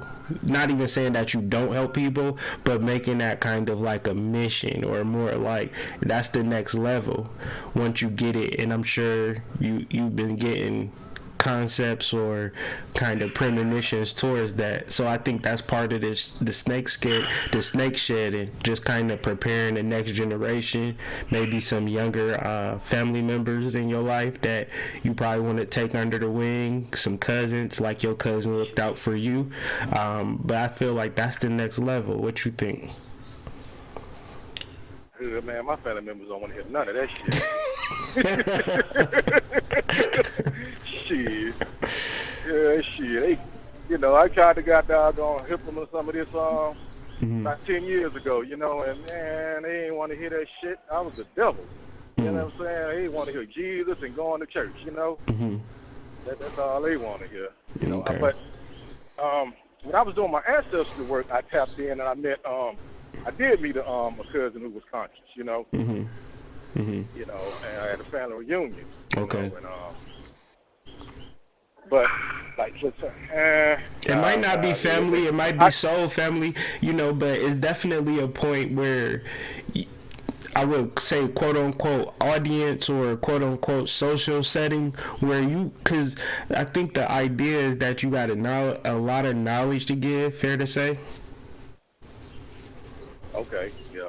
I don't want to be got dog on that dude just. Yeah. It's got to be I heard you say this, and I heard you say this a couple of weeks ago. When you said I had to find my voice. I'm like, damn, that was deep. That was deep. Because I don't even like to call in shows like this because I tend to fucking ramble on, I like we just on the phone and I'm rambling, Yeah, but the thing is, it don't sound like rambling to me. It sounds like a man with a lot of wisdom that got a lot of gang. It don't necessarily sound like rambling to me. I would like to kind of talk and listen to you like you an OG type of deal. You know what I'm saying? I'm sure when you find your right audience or you find your quote unquote voice, then your ramblings will become like things that people want to listen to, like, because a lot of what you're saying is very intriguing to me, honestly. So I don't view it as ramblings personally. You know what I'm saying? Let me ask you this question right quick. Sure. How did you find your voice? How did you tap into your voice? Or was you always just an extrovert? I would know. I'm very introverted, and I never thought that I'd be in this particular situation in my life, just because I didn't. I feel like I sound a little weird. I'll be stumbling over words and things of that nature. So I'm not the best speaker. So in order for me to find my voice, it wasn't until I went down to Alabama, and I was walking in the cotton fields at Alabama in this small town called Enterprise, and for some reason me and my wife, we had pulled over and we just started to, that was the first time I ever seen like a cotton field, and once I seen it, I felt like all of the slave energy attached to the cotton field or whatever, so I could just, it was palpable to me, like it was just like it was something that existed. When I'm in the South, like the spirits that don't really transition due to trauma, you can still feel that energy. So I'm walking through the cotton field, and then I just get compelled by George Washington Carver, and he begins to talk to me about my voice, and he's like, he's talking to me, he sound like a girl. He sound like a girl. And he like, he telling me like, I was always afraid to speak. I was always afraid to talk. But, the thing that gets me to talking is that I don't pay attention to who's listening. if one person listening or 1,000 people listening, I'm gonna say the same thing that I'm gonna always say. And so since I had that conversation with him, you know, that's kind of been the thing that I rely on. I have these conversations, and hopefully I can reach one person.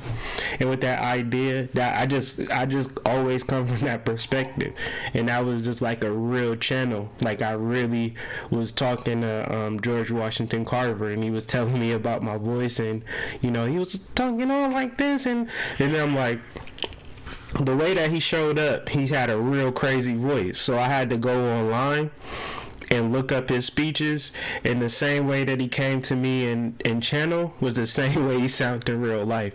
And that shit just freaked me out, because he got like a real whiny, girly type of voice. So just like, you know, I had a lot of insecurity about my voice and stuff like that. Like I had a lot of fear around my voice. People wouldn't necessarily listen to me, but I pushed on anyway. I don't really care. You know what I'm saying? I don't really care at this point. You just kind of focus in on one person and go for what you know. I think your spiritual ramblings, like if you had a whole 60-minute of just spiritual ramblings and things that you experienced on the thing, I'll post that shit on my channel. Like you can get posted on my channel. Like that's just kind of how much I trust in your spiritual resonance, and you also hold the frequency of my birthday. So when I look at it, I view you kind of like as an older version of me. So whatever I can do is to support you and to getting your voice out there, I'll do that. Just make sure you email me though, and we can kind of move forward in that. Okay. I had the same problem with my confidence in my voice because I sucked my thumb as a kid. Mm-hmm. And, you know, I had to take speech in elementary. Mm-hmm. And, you know, when they used to come get you out of class and take you to speech, Mm-hmm. Yeah. you were being there with at this time, you know, they had what we call retarded kids or special kids. You have to go in there with them. And they, you know, so you don't want to come get pulled out of class to go to speech because everybody in class like, oh, he be in there with the retarded kids, you know. Mm-hmm. You getting a hoorah, they tease you, they cracking on you. So, you know, you ready to fight, you mad, you know. And I'm like, Ma, I hate going to that, Mm-hmm. you know. Mm-hmm. So I had that same thing. And also, my brother, which I love, he would always mess with me. You know, oh, you can't talk, you can't, you know, blah, blah, blah, blah, blah. So even though it was in jest, he was joking. Right. Subconsciously, it still made, you know, you feel some type of way. Exactly. You know, Yeah. and I think that carries over a little bit to the day, Mm-hmm. you know, especially what you were saying, the confidence in your voice. Mm-hmm. Now, let me ask you this. Mm-hmm. If I'm not mistaken, didn't George Washington Carver get his genitals cut off? I'm thinking of somebody else. No, that's what it's not like. It's like if you can look online and see that from place to place, it's not a thing that's like well known, but that's kind of I guess you could say yeah. Yeah, I think that was George Washington Carver who got his genitals cut off. That's why he spoke with that high voice. Yeah. If I'm not mistaken, you know, Yeah. they was with his white family. They was scared of him having sex with women and things of that nature. So in order for them to be comfortable with him in the environment, they cut his genitals off. Yeah. And that okay. Yeah, but he's like, you know, his genitals not cut off in the spirit realm, and he's more or less into like tantra and raising kundalini and things of that nature now. So, you know, it's a certain aspect of building up your spiritual energy and showing what you can do with spiritual energy. So in one level, you can look at it as like they castrated him, but you know, it's a ritual to show people what we can actually do when we bring our energy up and not focus in on our lower self. And it's fucked up that he had to do that actual way and go out in that fashion. But even more so, if we move it on to the healing aspect, you know, it's a lot of knowledge in raising your sexual energy up, because you look at his advancements and his achievements, then you can kind of understand how powerful sexual energy is when it's not used, you know, on little girls. Yeah, exactly. Yeah, and that sister who called about that discipline, you got to program yourself for that. You know, 'cause, Yeah. I was got doggone a porn addict, man. I was shoot. Especially when them got doggone on. This was before the smartphones, hood. So you know, The tapes. you really had to. You know, when I was married, man, my wife used to be like, "You got to cut this out," and I'm like, "Oh, you know." I didn't even understand I was hooked. You know, I didn't even understand it was affecting my marriage. It was affecting my sex life. You know, because I had been doing it, you know, since a teenager. And I'm still alive. What you call it? You're like, man, I damn near needed rehab. Yeah, I mean, it ain't no thing that it's a lot of people going through that, and people don't realize how it affects them as far as their manifestations, as far as their sexual life with their real life partner and things of that nature. So you ain't been through nothing that ain't nobody else that ain't been through. You know what I'm saying? It's the world that we live in now, and if we kind of don't speak to it or act like it don't exist, then we move forward in a state that, you know, it continues to happen. So if you, like I said, part of your experience and part of your wisdom is to be shared.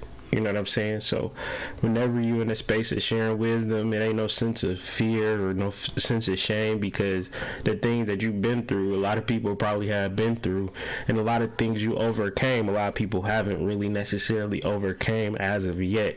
So so a lot of times when you hold this resonance, you accomplish and you overcome a lot of shit, but you don't never pat yourself on the back, so you don't really realize how remarkable you is or how strong your story is. Yeah. That's good stuff right there. Good stuff right there, Hood. But I don't want to hold the line, Hood, man. I really appreciate talking to you, brother. No problem, man. Talk, I feel comfortable, you know? Yeah, no doubt. You know, reach out, and, man. So, Hood, what type of readings you give and all that? It just depends, man. It's just like you can spend $15 or you could get a full reading. It just depends on what you comfortable with and your actual budget and things of that nature, and what you actually looking for. If you looking for something intuitive, or you looking for something, you know, matter of fact, you know, just kind of having a conversation with me first and foremost, and I can kind of help you with that. But it's just more or less about your personal desires and your personal needs of what you're trying to get out of a reading. But I do astrology and I do tarot. Okay, I might want to check that too. You do the shorts? Yeah, I do the charts. Okay. Definitely. All right, Hood, man. I appreciate you, brother. I don't want to hold the line. All right, man. Thanks for calling, man. Email me if you can. hoodmystic@gmail.com. It's on the YouTube thing? Yeah, it's on here. Your site. It's on my site, or, Okay. you know, just send me a message somehow, some way. It's real easy to reach me, though. Okay, good, man. I appreciate you, brother, man. No problem, man. Have a great day. I have a good one. Peace. All right, you too, bro. Yep. See you later. 530, you tapped in with the Hood Mystic. What's going on? Yeah, what's up, Hood? Chilling, Hey, I man. just wanted to say, the community that you're creating, is just great, man. A lot of people like me, you know, I don't have a lot of people that I can talk to about, you know, the stuff that is talked about on the show. I can't like bounce ideas off anyone, so it's a real nice community that you're building. But you were speaking on synchronicity earlier, and I was just wondering your thoughts on angel numbers. Yeah, and so that's a good question. Angel numbers are kind of watered down when you have, like, if you like Google something and it's like the same person that references all of the numbers, and then the rhetoric is somewhat, you know, copy paste. So it's not like I can go online and tap into an angel number and have a strong resonance, and that's just me personally. But what tends to happen is either I could have an intention intention that I'm working on, and I can use the numbers as confirmation that my intention is manifesting, or I can actually reference a particular number by utilizing either the Greek or Hebrew concordance, because when you speak of angels, you're speaking of a particular paradigm that exists within the Hebrew landscape. So whether you're talking about numbers or letters, those aren't things that are natural. Those things are somewhat man-made constructs. So when you're able to see a number, you can also research a number and find out its primal root meaning through studying the concordance. Without, you know what I'm saying? So it's not like so spiritual or magical. A lot of times they actually are warnings or, advice or things of that nature to help you understand. And these are what I view as angel numbers. Okay, all right. So would you take, if you're seeing, let's say like 333 or 222, these repeating numbers, would you take seeing these as a sign of synchronicity? Yes, I would see it as a sign of synchronicity, as a point of your initial intention or something that you're working towards as a confirmation.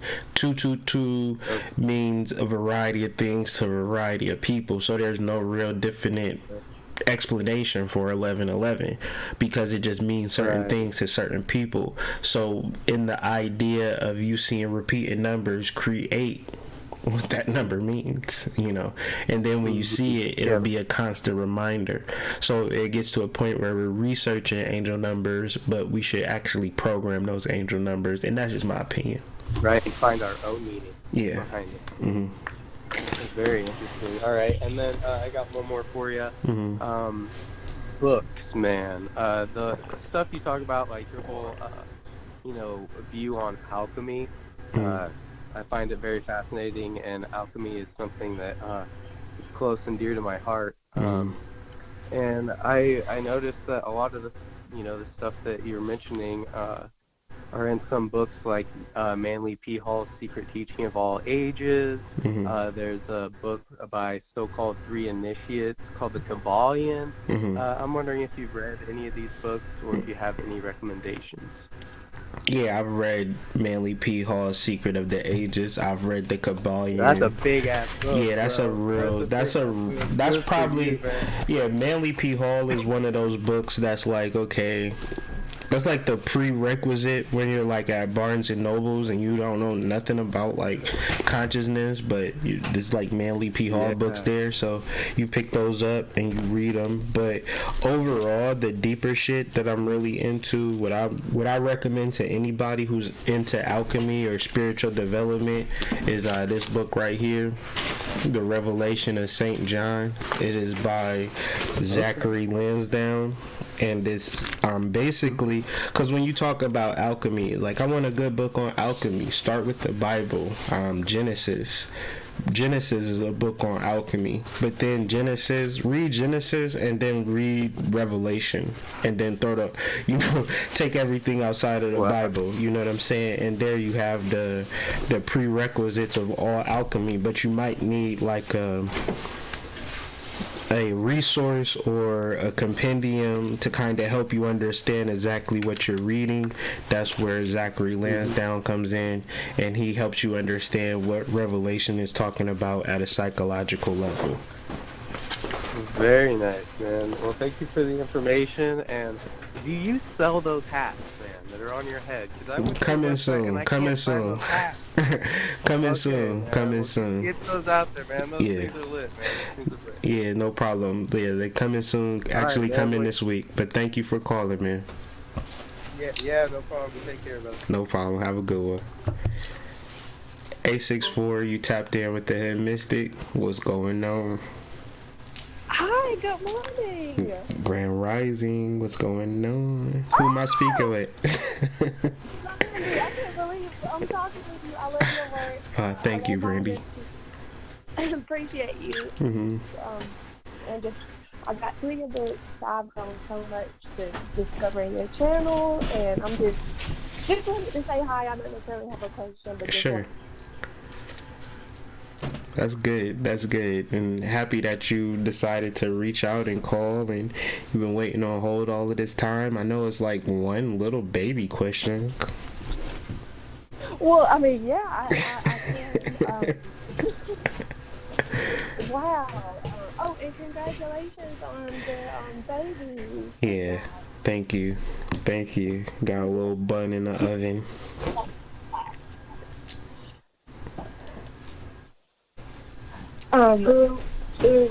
So, I know you teach about rituals and stuff, and I know today is Fat Tuesday. Mm-hmm. So, like, on a holiday or like a ritual day, I guess, Mm-hmm. like today, how would you, like, what would you do on a day like today to do like a ritual? Like, what is an example of something you would do?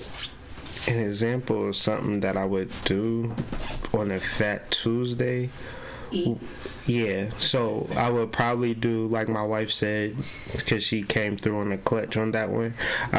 She said that like a feast or a festival, and then more or less setting out a plate for your ancestors and allowing them like to eat with you, you know, and then like after it's over, like throw the food away, of course, but a good ritual is always a feast, you know, and enjoying, like, even if you don't eat a lot and like you fast and like you're on your diet, that's the perfect time to kind of just have a moment in time where you just kind of pig out, or you pig out for the ancestors and ceremoniously, you know what I'm saying? And there's a peace and gratitude. Yeah, gratitude and abundance and prosperity and thankfulness, and then also sharing in that, because a lot of times people burn ancestor money as if the ancestors is out like at the mall in the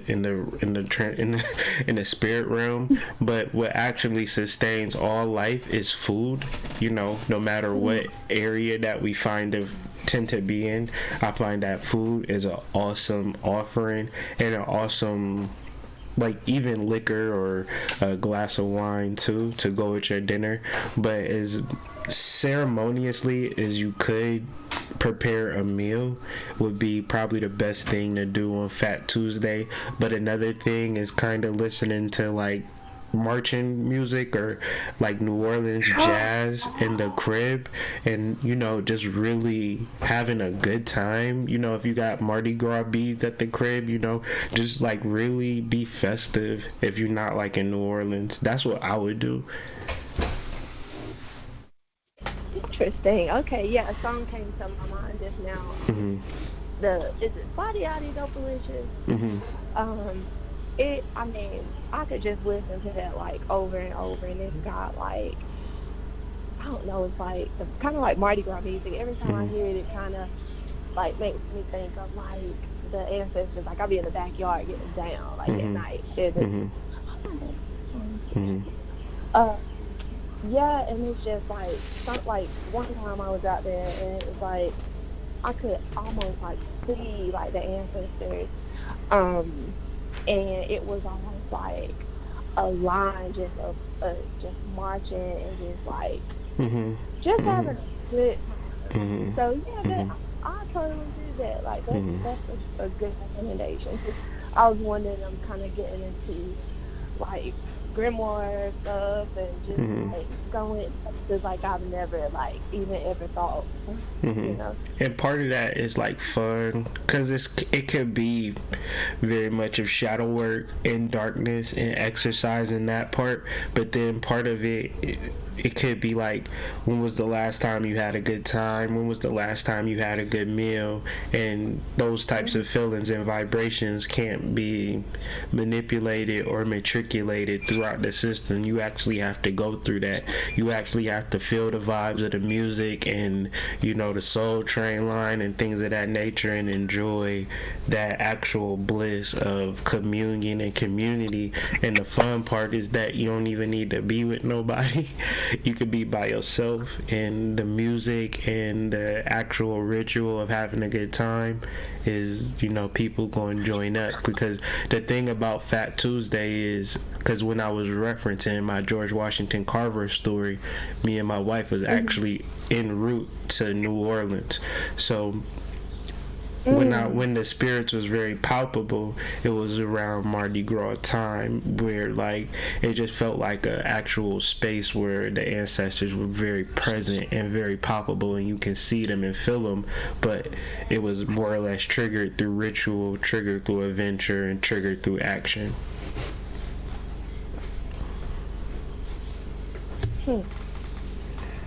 That's good. Yeah, but have fun. Have fun with it.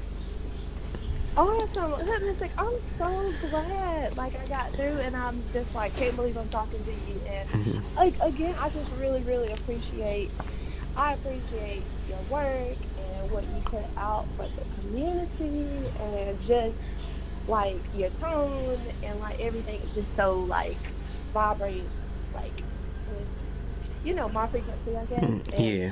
Mama Mystic, I love y'all's like dynamic and her channel and like just the richness. Like I learned so much. So Appreciate that. Appreciate you, and thank you for taking my call. No, thank you for calling in, Brandy. I appreciate your kind words. And we just regular folk on the spiritual journey, and to kind of pick up resonance and deal with particular energy is more indicative of a soul group. So whenever we make those connections, we are most grateful for that as well. So we're just figuring it out the same way as everybody else, just kind of trying to put our beacon out there to let people know that we're in this spiritual frequency, and if you match it, great. If you don't, that's fine too.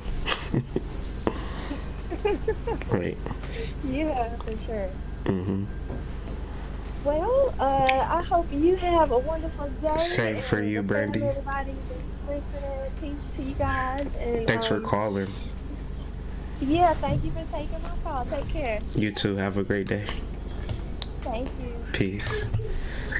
404, last but not least, you tapped in with the Hood Mystic. Who might I be speaking with? Hey, it's Megan. How are you? I'm doing well, Megan. How are you? Pretty good. Good to hear. I didn't even realize that this was going on. I just kind of woke up and saw a notification, and I was like, I wonder what's going on. What's going on today? Let me just tap in real quick. No doubt.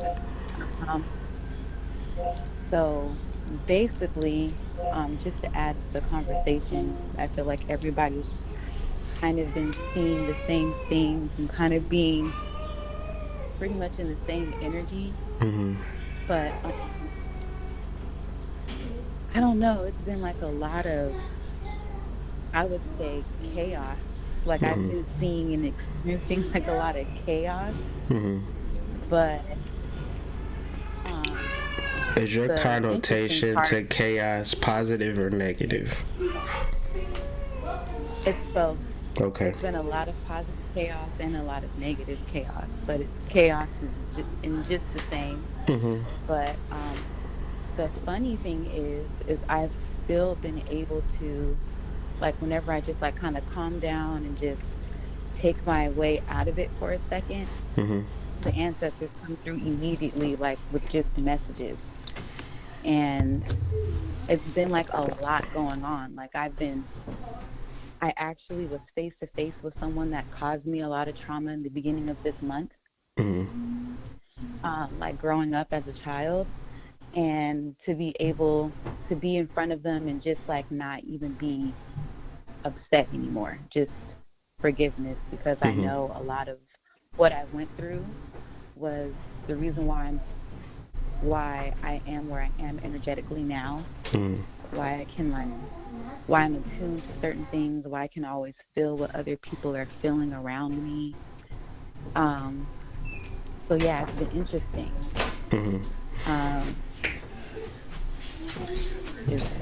It's craziness. and is it crazy that you are in a forgiving spirit, and to the fact that you never imagined yourself to carry that resonance of forgiveness, and the fact that you are having this resonance is surprising, so the words like crazy come up? Yeah, absolutely. because I never thought I would be in the same room. But in order to be around my family, I have to be around this individual. But I really wasn't mad anymore about any of the things that I kind of went through. But then it also made me have an epiphany where I realized that everyone that I've kind of been intimate with, like any partners that I've chosen, they've all kind of reflected this individual in their just in the way that they would treat me, you know? Where some days they're just like, oh, I love you, you're amazing, and then other days it'd be like, you know, scum off the road or something, you gotta get off your shoe. Yeah. So I was like, oh my gosh, this temperament is what I've been dating these past couple years, or I would say my whole life, where I get with someone that's like pretty much bipolar. Right. So I was like, I don't really want anyone that's going to be mean. Right. Why do I keep attracting mean people? Right. And then I realized that was why. Right. Yeah. I don't remember when I turned that corner. Like, you know, I think a wife or a husband is somebody that's like the polar opposite of the people that you've been dating. And like that's how you particularly know. Like, I know for a fact that I don't want a girl that cheats on me, but why do I attract a girl that cheats on me? I know I don't want a girl that's gonna be mean to me. Why am I attracting this? So it gets to an actual resonance where you find your wife and she's like, well, husband, in your case, where it's completely accepting and very kind and mannerable, and it's just like, I am not worthy. And it's just like so much trauma to the inverse of that. Is like, I really couldn't accept a woman that was nurturing and caring, and I was like, well, you have to be my wife now, because it's like I don't necessarily even think that I even have this resonance of this law of attraction like previous to this. So it gets to a point where you get a real close relationship with energy that you don't want, if that makes sense. Right. I feel like it should be a balance. Yeah. Especially like from a female perspective, you don't want a man that's too nice, but you definitely don't want somebody that's evil either. So Right. It has to be a balance. Right.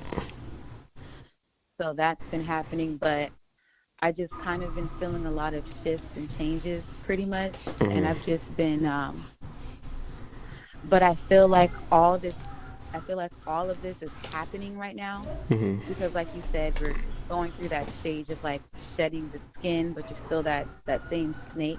I feel like all of this is happening because of this transition that I'm going through. And I know like around April, May-ish, like everything will be like, okay, this is why all this happened. I've been manifesting this, and now it's right here. So it's just been really interesting. Let me ask you a question. I don't believe. So you have referenced being in the same room with a person that you never thought you could be in the room with.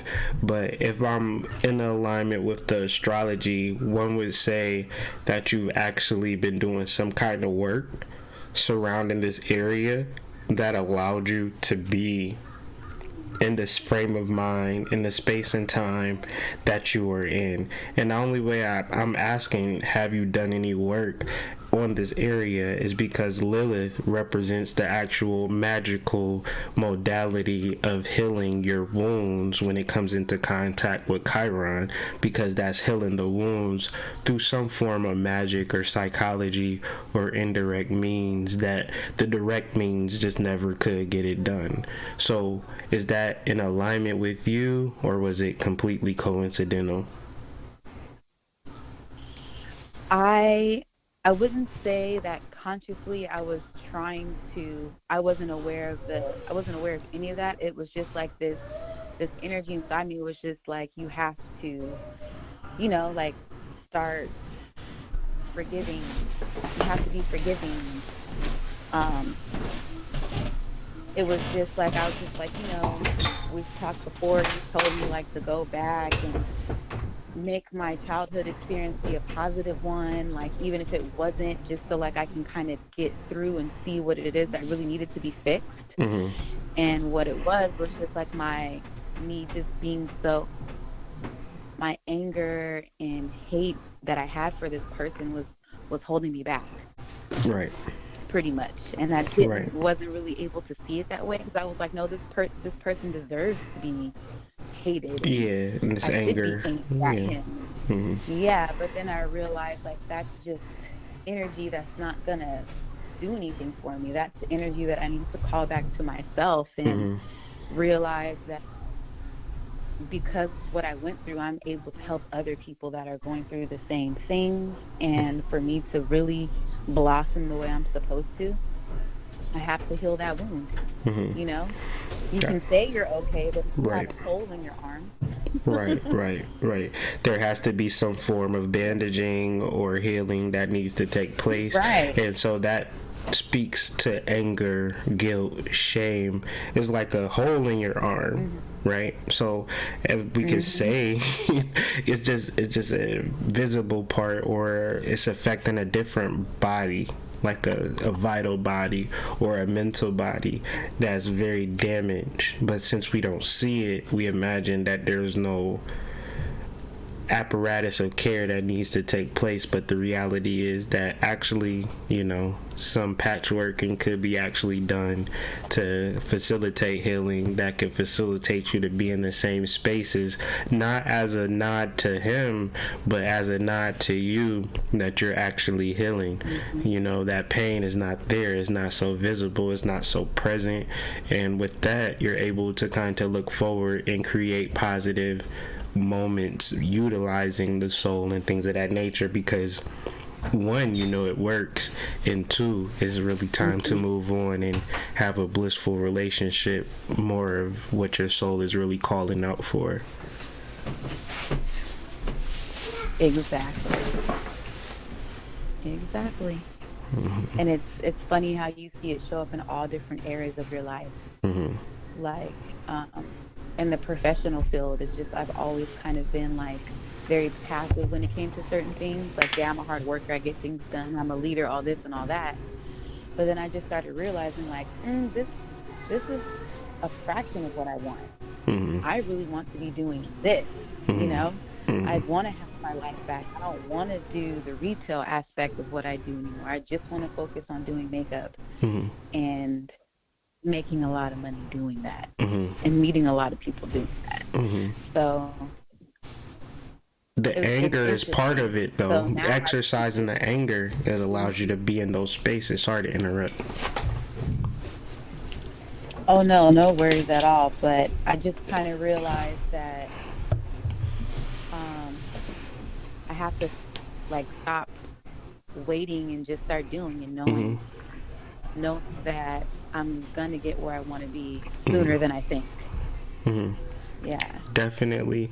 And you know, have a totem or a reminder. You know, what my wife does for me is like, wherever I'm at the mirror, like, you might spend more time in the mirror than me, but it's like little affirmations there, you know. And I'm just saying that you have more time to really fixate and focus in on your affirmations and as opposed to it be like a mental thing, like, you know, as you are preparing your day, really look at what you plan or set for yourself as a mental reminder. I think that would only help. Little post-it notes or little index cards, and tape them to your mirror to remind yourself of what you're attracting or what you're manifesting. And I think that can only help and aid in the journey. Oh yes, absolutely. You know, simple affirmations, they really help me to really bring into alignment the things that I'm attracting or desiring. And you know, it's a point of you do it and forget it, or a point of doing it like a habitual thing. And it was a point in time, I just want to share, 2 months ago, I was having really strong problems with money, like really bad issues with money. But then I started repeating to myself that I get compensated for my work. And that was just the mantra, that was just the affirmation, and that's just the resonance that I was going to choose to hold as I went to sleep. When I woke up, if I put out quality work, then I get compensated for that. And it doesn't have to be direct, it can be indirect, but I want to get compensated. And I realized that I haven't been saying that to myself. I've been saying everything else besides that I'm going to get compensated for the amount of energy that I put in. So after doing that affirmation for about a week straight, things changed for me in a real drastic way. So I mentioned that when it comes to your makeup business and being a freelance makeup artist and traveling amongst the world, working for celebrities and things of that nature, speak it into existence, claim it into existence, and realize it through your words. Because I feel like that's a thing that can actually happen. I don't know why I'm sharing it with you like this, or why I feel compelled to share it to you like this, but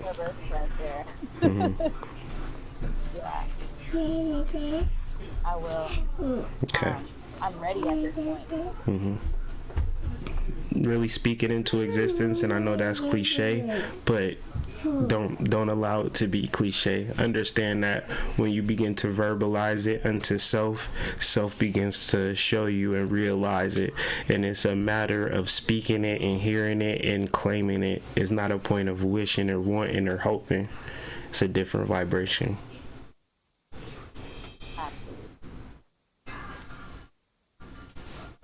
Yep, I feel like that was affirmation for me to clear up my manifestations and make it more clear. Yeah, exactly. Because what I said, it seemed as though that would be more in alignment to what you want. But my thing is, are you actually saying it? Are you saying it? Right. And it's okay to say it. It's okay to affirm it. It's okay to claim it, because what would be the opposite, what would be the inverse of that, is you not doing it and you feeling a certain type of way because you're not there yet. You understand? So you know what you want, really start to claim it and move forward into it. Say it before you go to sleep, say it as you wake up, and then when it comes to particular decisions, make the decision towards freedom, make the decision towards growth, and make the decision towards, hey, my name is Megan, here's my card. That's a powerful decision, that you can make throughout the day. Hey, my name is Megan, I do makeup, here's my card. That's one of the most powerful affirmations that I'm feeling right now. And because it's a matter of reaching out and letting people know what you got going on. It's a lot of clients and a lot of support that's surrounding you right now, but do they know that this is what you do? Yeah, and I have to stop calling myself Megan. I really go by Malia. Okay. Okay, that's another level that But if I would have gone on the phone and been like, "This is Malia," you'd have been like, "Who the hell? Hey, Malia." No, I would have been like, okay. No, but see, another person came on the line. No, another person came on the line and said that her name was Natasha, and I know her name's not Natasha, but it's a real marketing thing. Like, Hood Mystic is my marketing identity. It allows me to reach out or be seen by multiple people. Malia is a form of marketing for what you're trying to do. You understand? It's a personality, it's an entity that the more that you build and introduce yourself as, the more comfortable you come in embodying that actual energy. It's all mask, it's all personas. So the more that we can actually flex and deal with our mask and personas, the easier we can in embodying our particular life paths or life dreams, because it's like an entity and an energy and a law of attraction that's attached to Malia. Like Malia in makeup art, Malia the makeup artist just has a nice little right and exactness to it. Or Malia do makeup. Yeah. Yeah. Yeah. That's what I've been doing. Yeah. It's something that's very real and tangible. But it needs you to do it. It's waiting on you. Because literally it's been challenging. monetary wise. Mm-hmm. And I was just like, where is all of this coming from? And normally I would panic and freak out and be like, what am I going to do? But like, there's this energy that's like, you're fine. Everything's going to be okay. Just keep doing what you're doing. And I'm like, okay. Yeah, I feel that too. It's a particular reason for these certain things that happen, but the ultimate goal is not to panic or get caught up in whatever we're presently dealing with. Are we doing things that are leading to a better future, or are we not doing anything that's going to help us? That's when we panic. So if you in the actual process of moving forward, then there is no reason to panic. But you've already addressed certain aspects that identify that you actually moved from looking in the past and being tied into the present moment, and this actual thought is leading you to resonance, healing, miracles that you never even realized that were even taking place, if I'm reading and picking up all of this correctly. Oh, yeah. And I realized that because I was spending a lot of time with a bunch of people around me, and I realized how depressed they all were. And we went into like this conversation where someone had made a comment. And this is the last thing I'm going to talk about, then I'm going to let you get on with your day. Oh, you good. And basically we were watching a movie, and they were talking about like how people do crazy things, like for instance, like how people have this fear towards people of Muslim descent, because if they're on the extreme side, like they don't mind taking their life and everybody's life around them. And then one of the other people in the group was like, well, that's because they believe that when they die, they're going to go to heaven and get 2 virgins. And I started laughing. I was like, well, that's what they believe. That's not what it is, though. And then they looked at me like, how do you know? And I was like, well, I don't think that anybody should fear death. I feel like it's a natural part of life. Like, we were born into this, but in order to get out of it, we do die. Like, there's nothing wrong with that. And they're like, but how do you know where they're like, okay, so when you die, like, you know, you're no longer there. I was like, you're no longer there physically, but you also have to realize that your spirit, the body that you chose, is just a projection of yourself.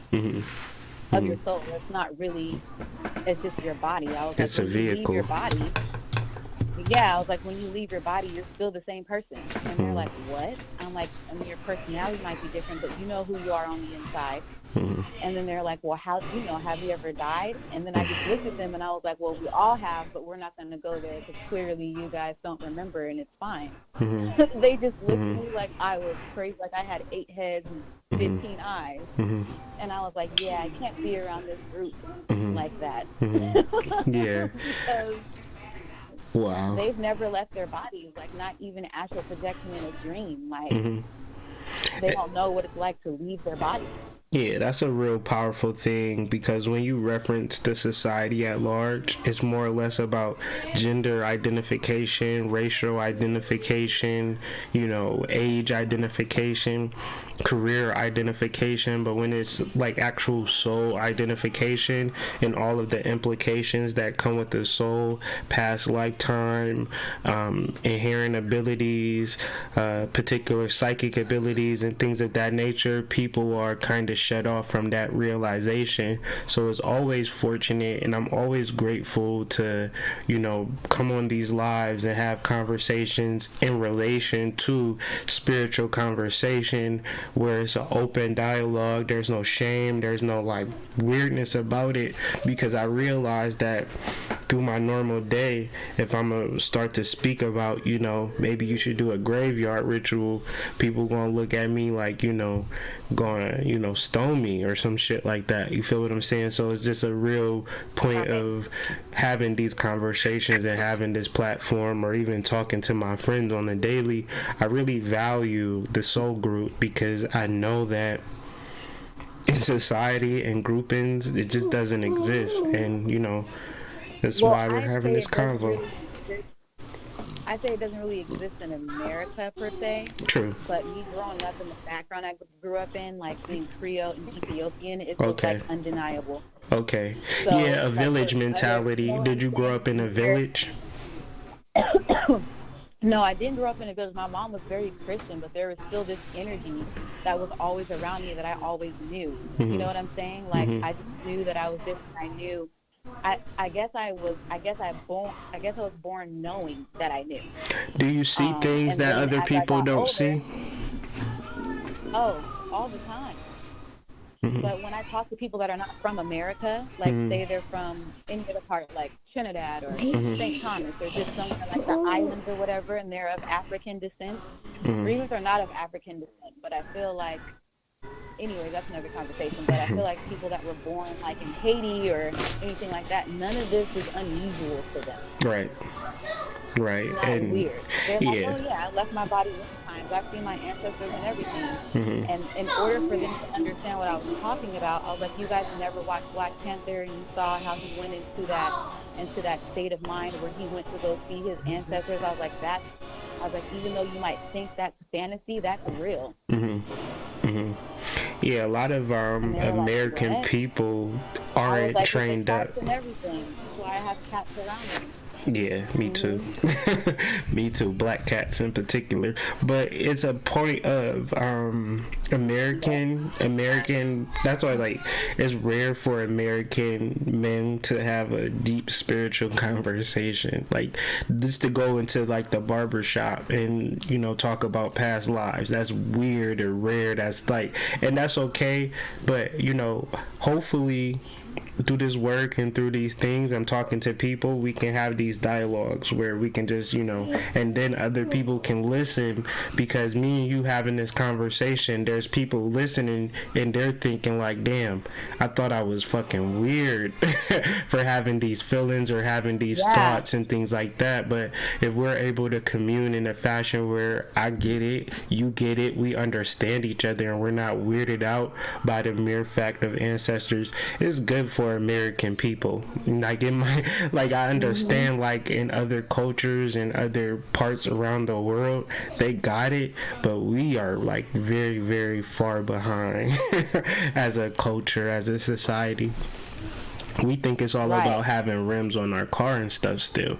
We think it's all about having a lot of money and stuff still. And that's perfectly fine, but more or less, what is the truth to the quantum world or the spiritual world that we can actually magnetize, into our lives? And what is the spirit? How does it help us? How does it aid us and things of that nature? It's good to just have these kind of conversations, and I appreciate you bringing this to light.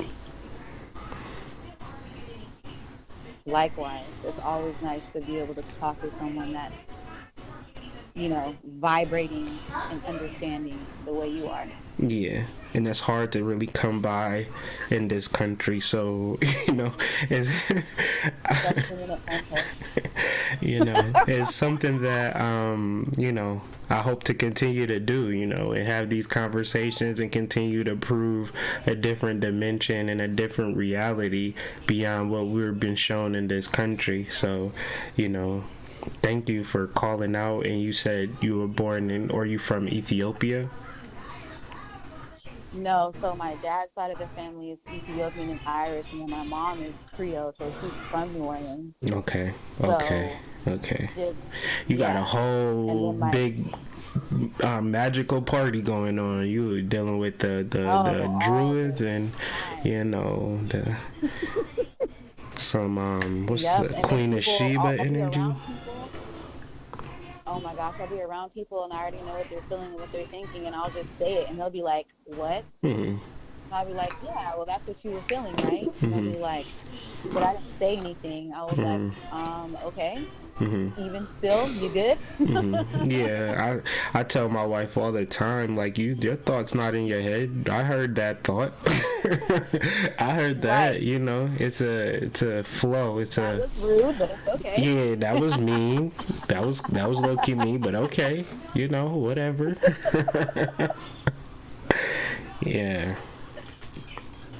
But then I realized when I started telling certain people I was dealing with that I knew certain things, I was just like, yeah, they're not on my level. They're not even going to understand.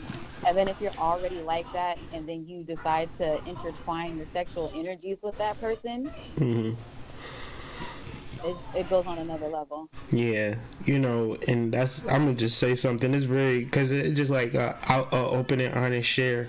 Where it's like, well, females, like being in a relationship with a woman that's conscious is different from being in a relationship with a woman that's not conscious. If you're conscious as a man, because the empathy that exists between man and woman is a very strong empathy. So no matter what a woman presents outside of my relationship, I think about the spiritual implications that it might cause or might permit, and it causes me to kind of always take a step back and be like, well, I can't do that. You know what I'm saying? Because it's just like, no matter what is being presented, it's just more of the spiritual connection that's already established that supersedes my conscious mind. So I think in relationships, having conscious partnerships really reduces the fuckery.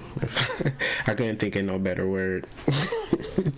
Right, but I've had conscious partners before, but they never wanted to deepen their consciousness. Like, they were just fine with the level that they were at. And I was just like, oh boy. And then whenever that happens, it's always kind of like a split.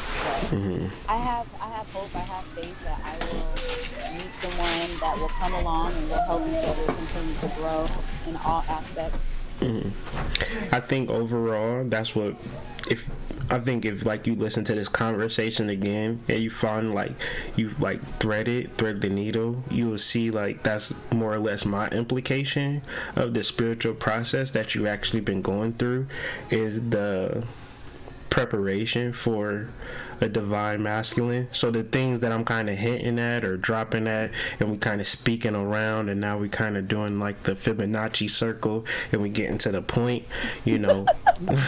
Love is in the air, love is very close, but it's more of a level of preparation, and you've actually dealt with the block to relationships that, you know, might have kept repeating itself, but now you've actually gotten to a point where that repetition is kind of ceased because you've done the inner work. And now because you've done that inner work, you are now in the realms of preparation for love or relationships. But it could be an initial thought where it's like, well, I've had a lot of negative experiences in the past, but that's irrelevant to what we're speaking to. We're speaking to present, future, not past, present, future. So hopefully that resonates, and you can be a little bit more affirming in what you want and what you desire, and just walk into that space without fear, without you know, self-sabotage or things of that nature, where it's like, well, are you going to be like the last person?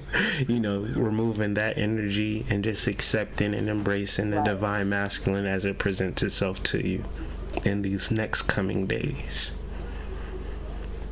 Oh, well, I'm open. Ashe. Ashe. Well, all right. It's always a pleasure speaking with you. Indeed. I hope that you enjoy the rest of your day. I sure hope so as well. I'm about to catch this stupid bus, but whatever. It's gonna be okay. It's gonna be okay. Kids gonna have fun, so yeah, I'm gonna have fun. And you know, thank you for calling. Don't be a stranger. You know, email me or whatever if you want to reach out or talk. You know, if you feel like ain't nobody to really talk to or bounce ideas off of, you know, you can reach out to me. All right, I appreciate that always. No problem. You have a great day. You too. All right, peace out.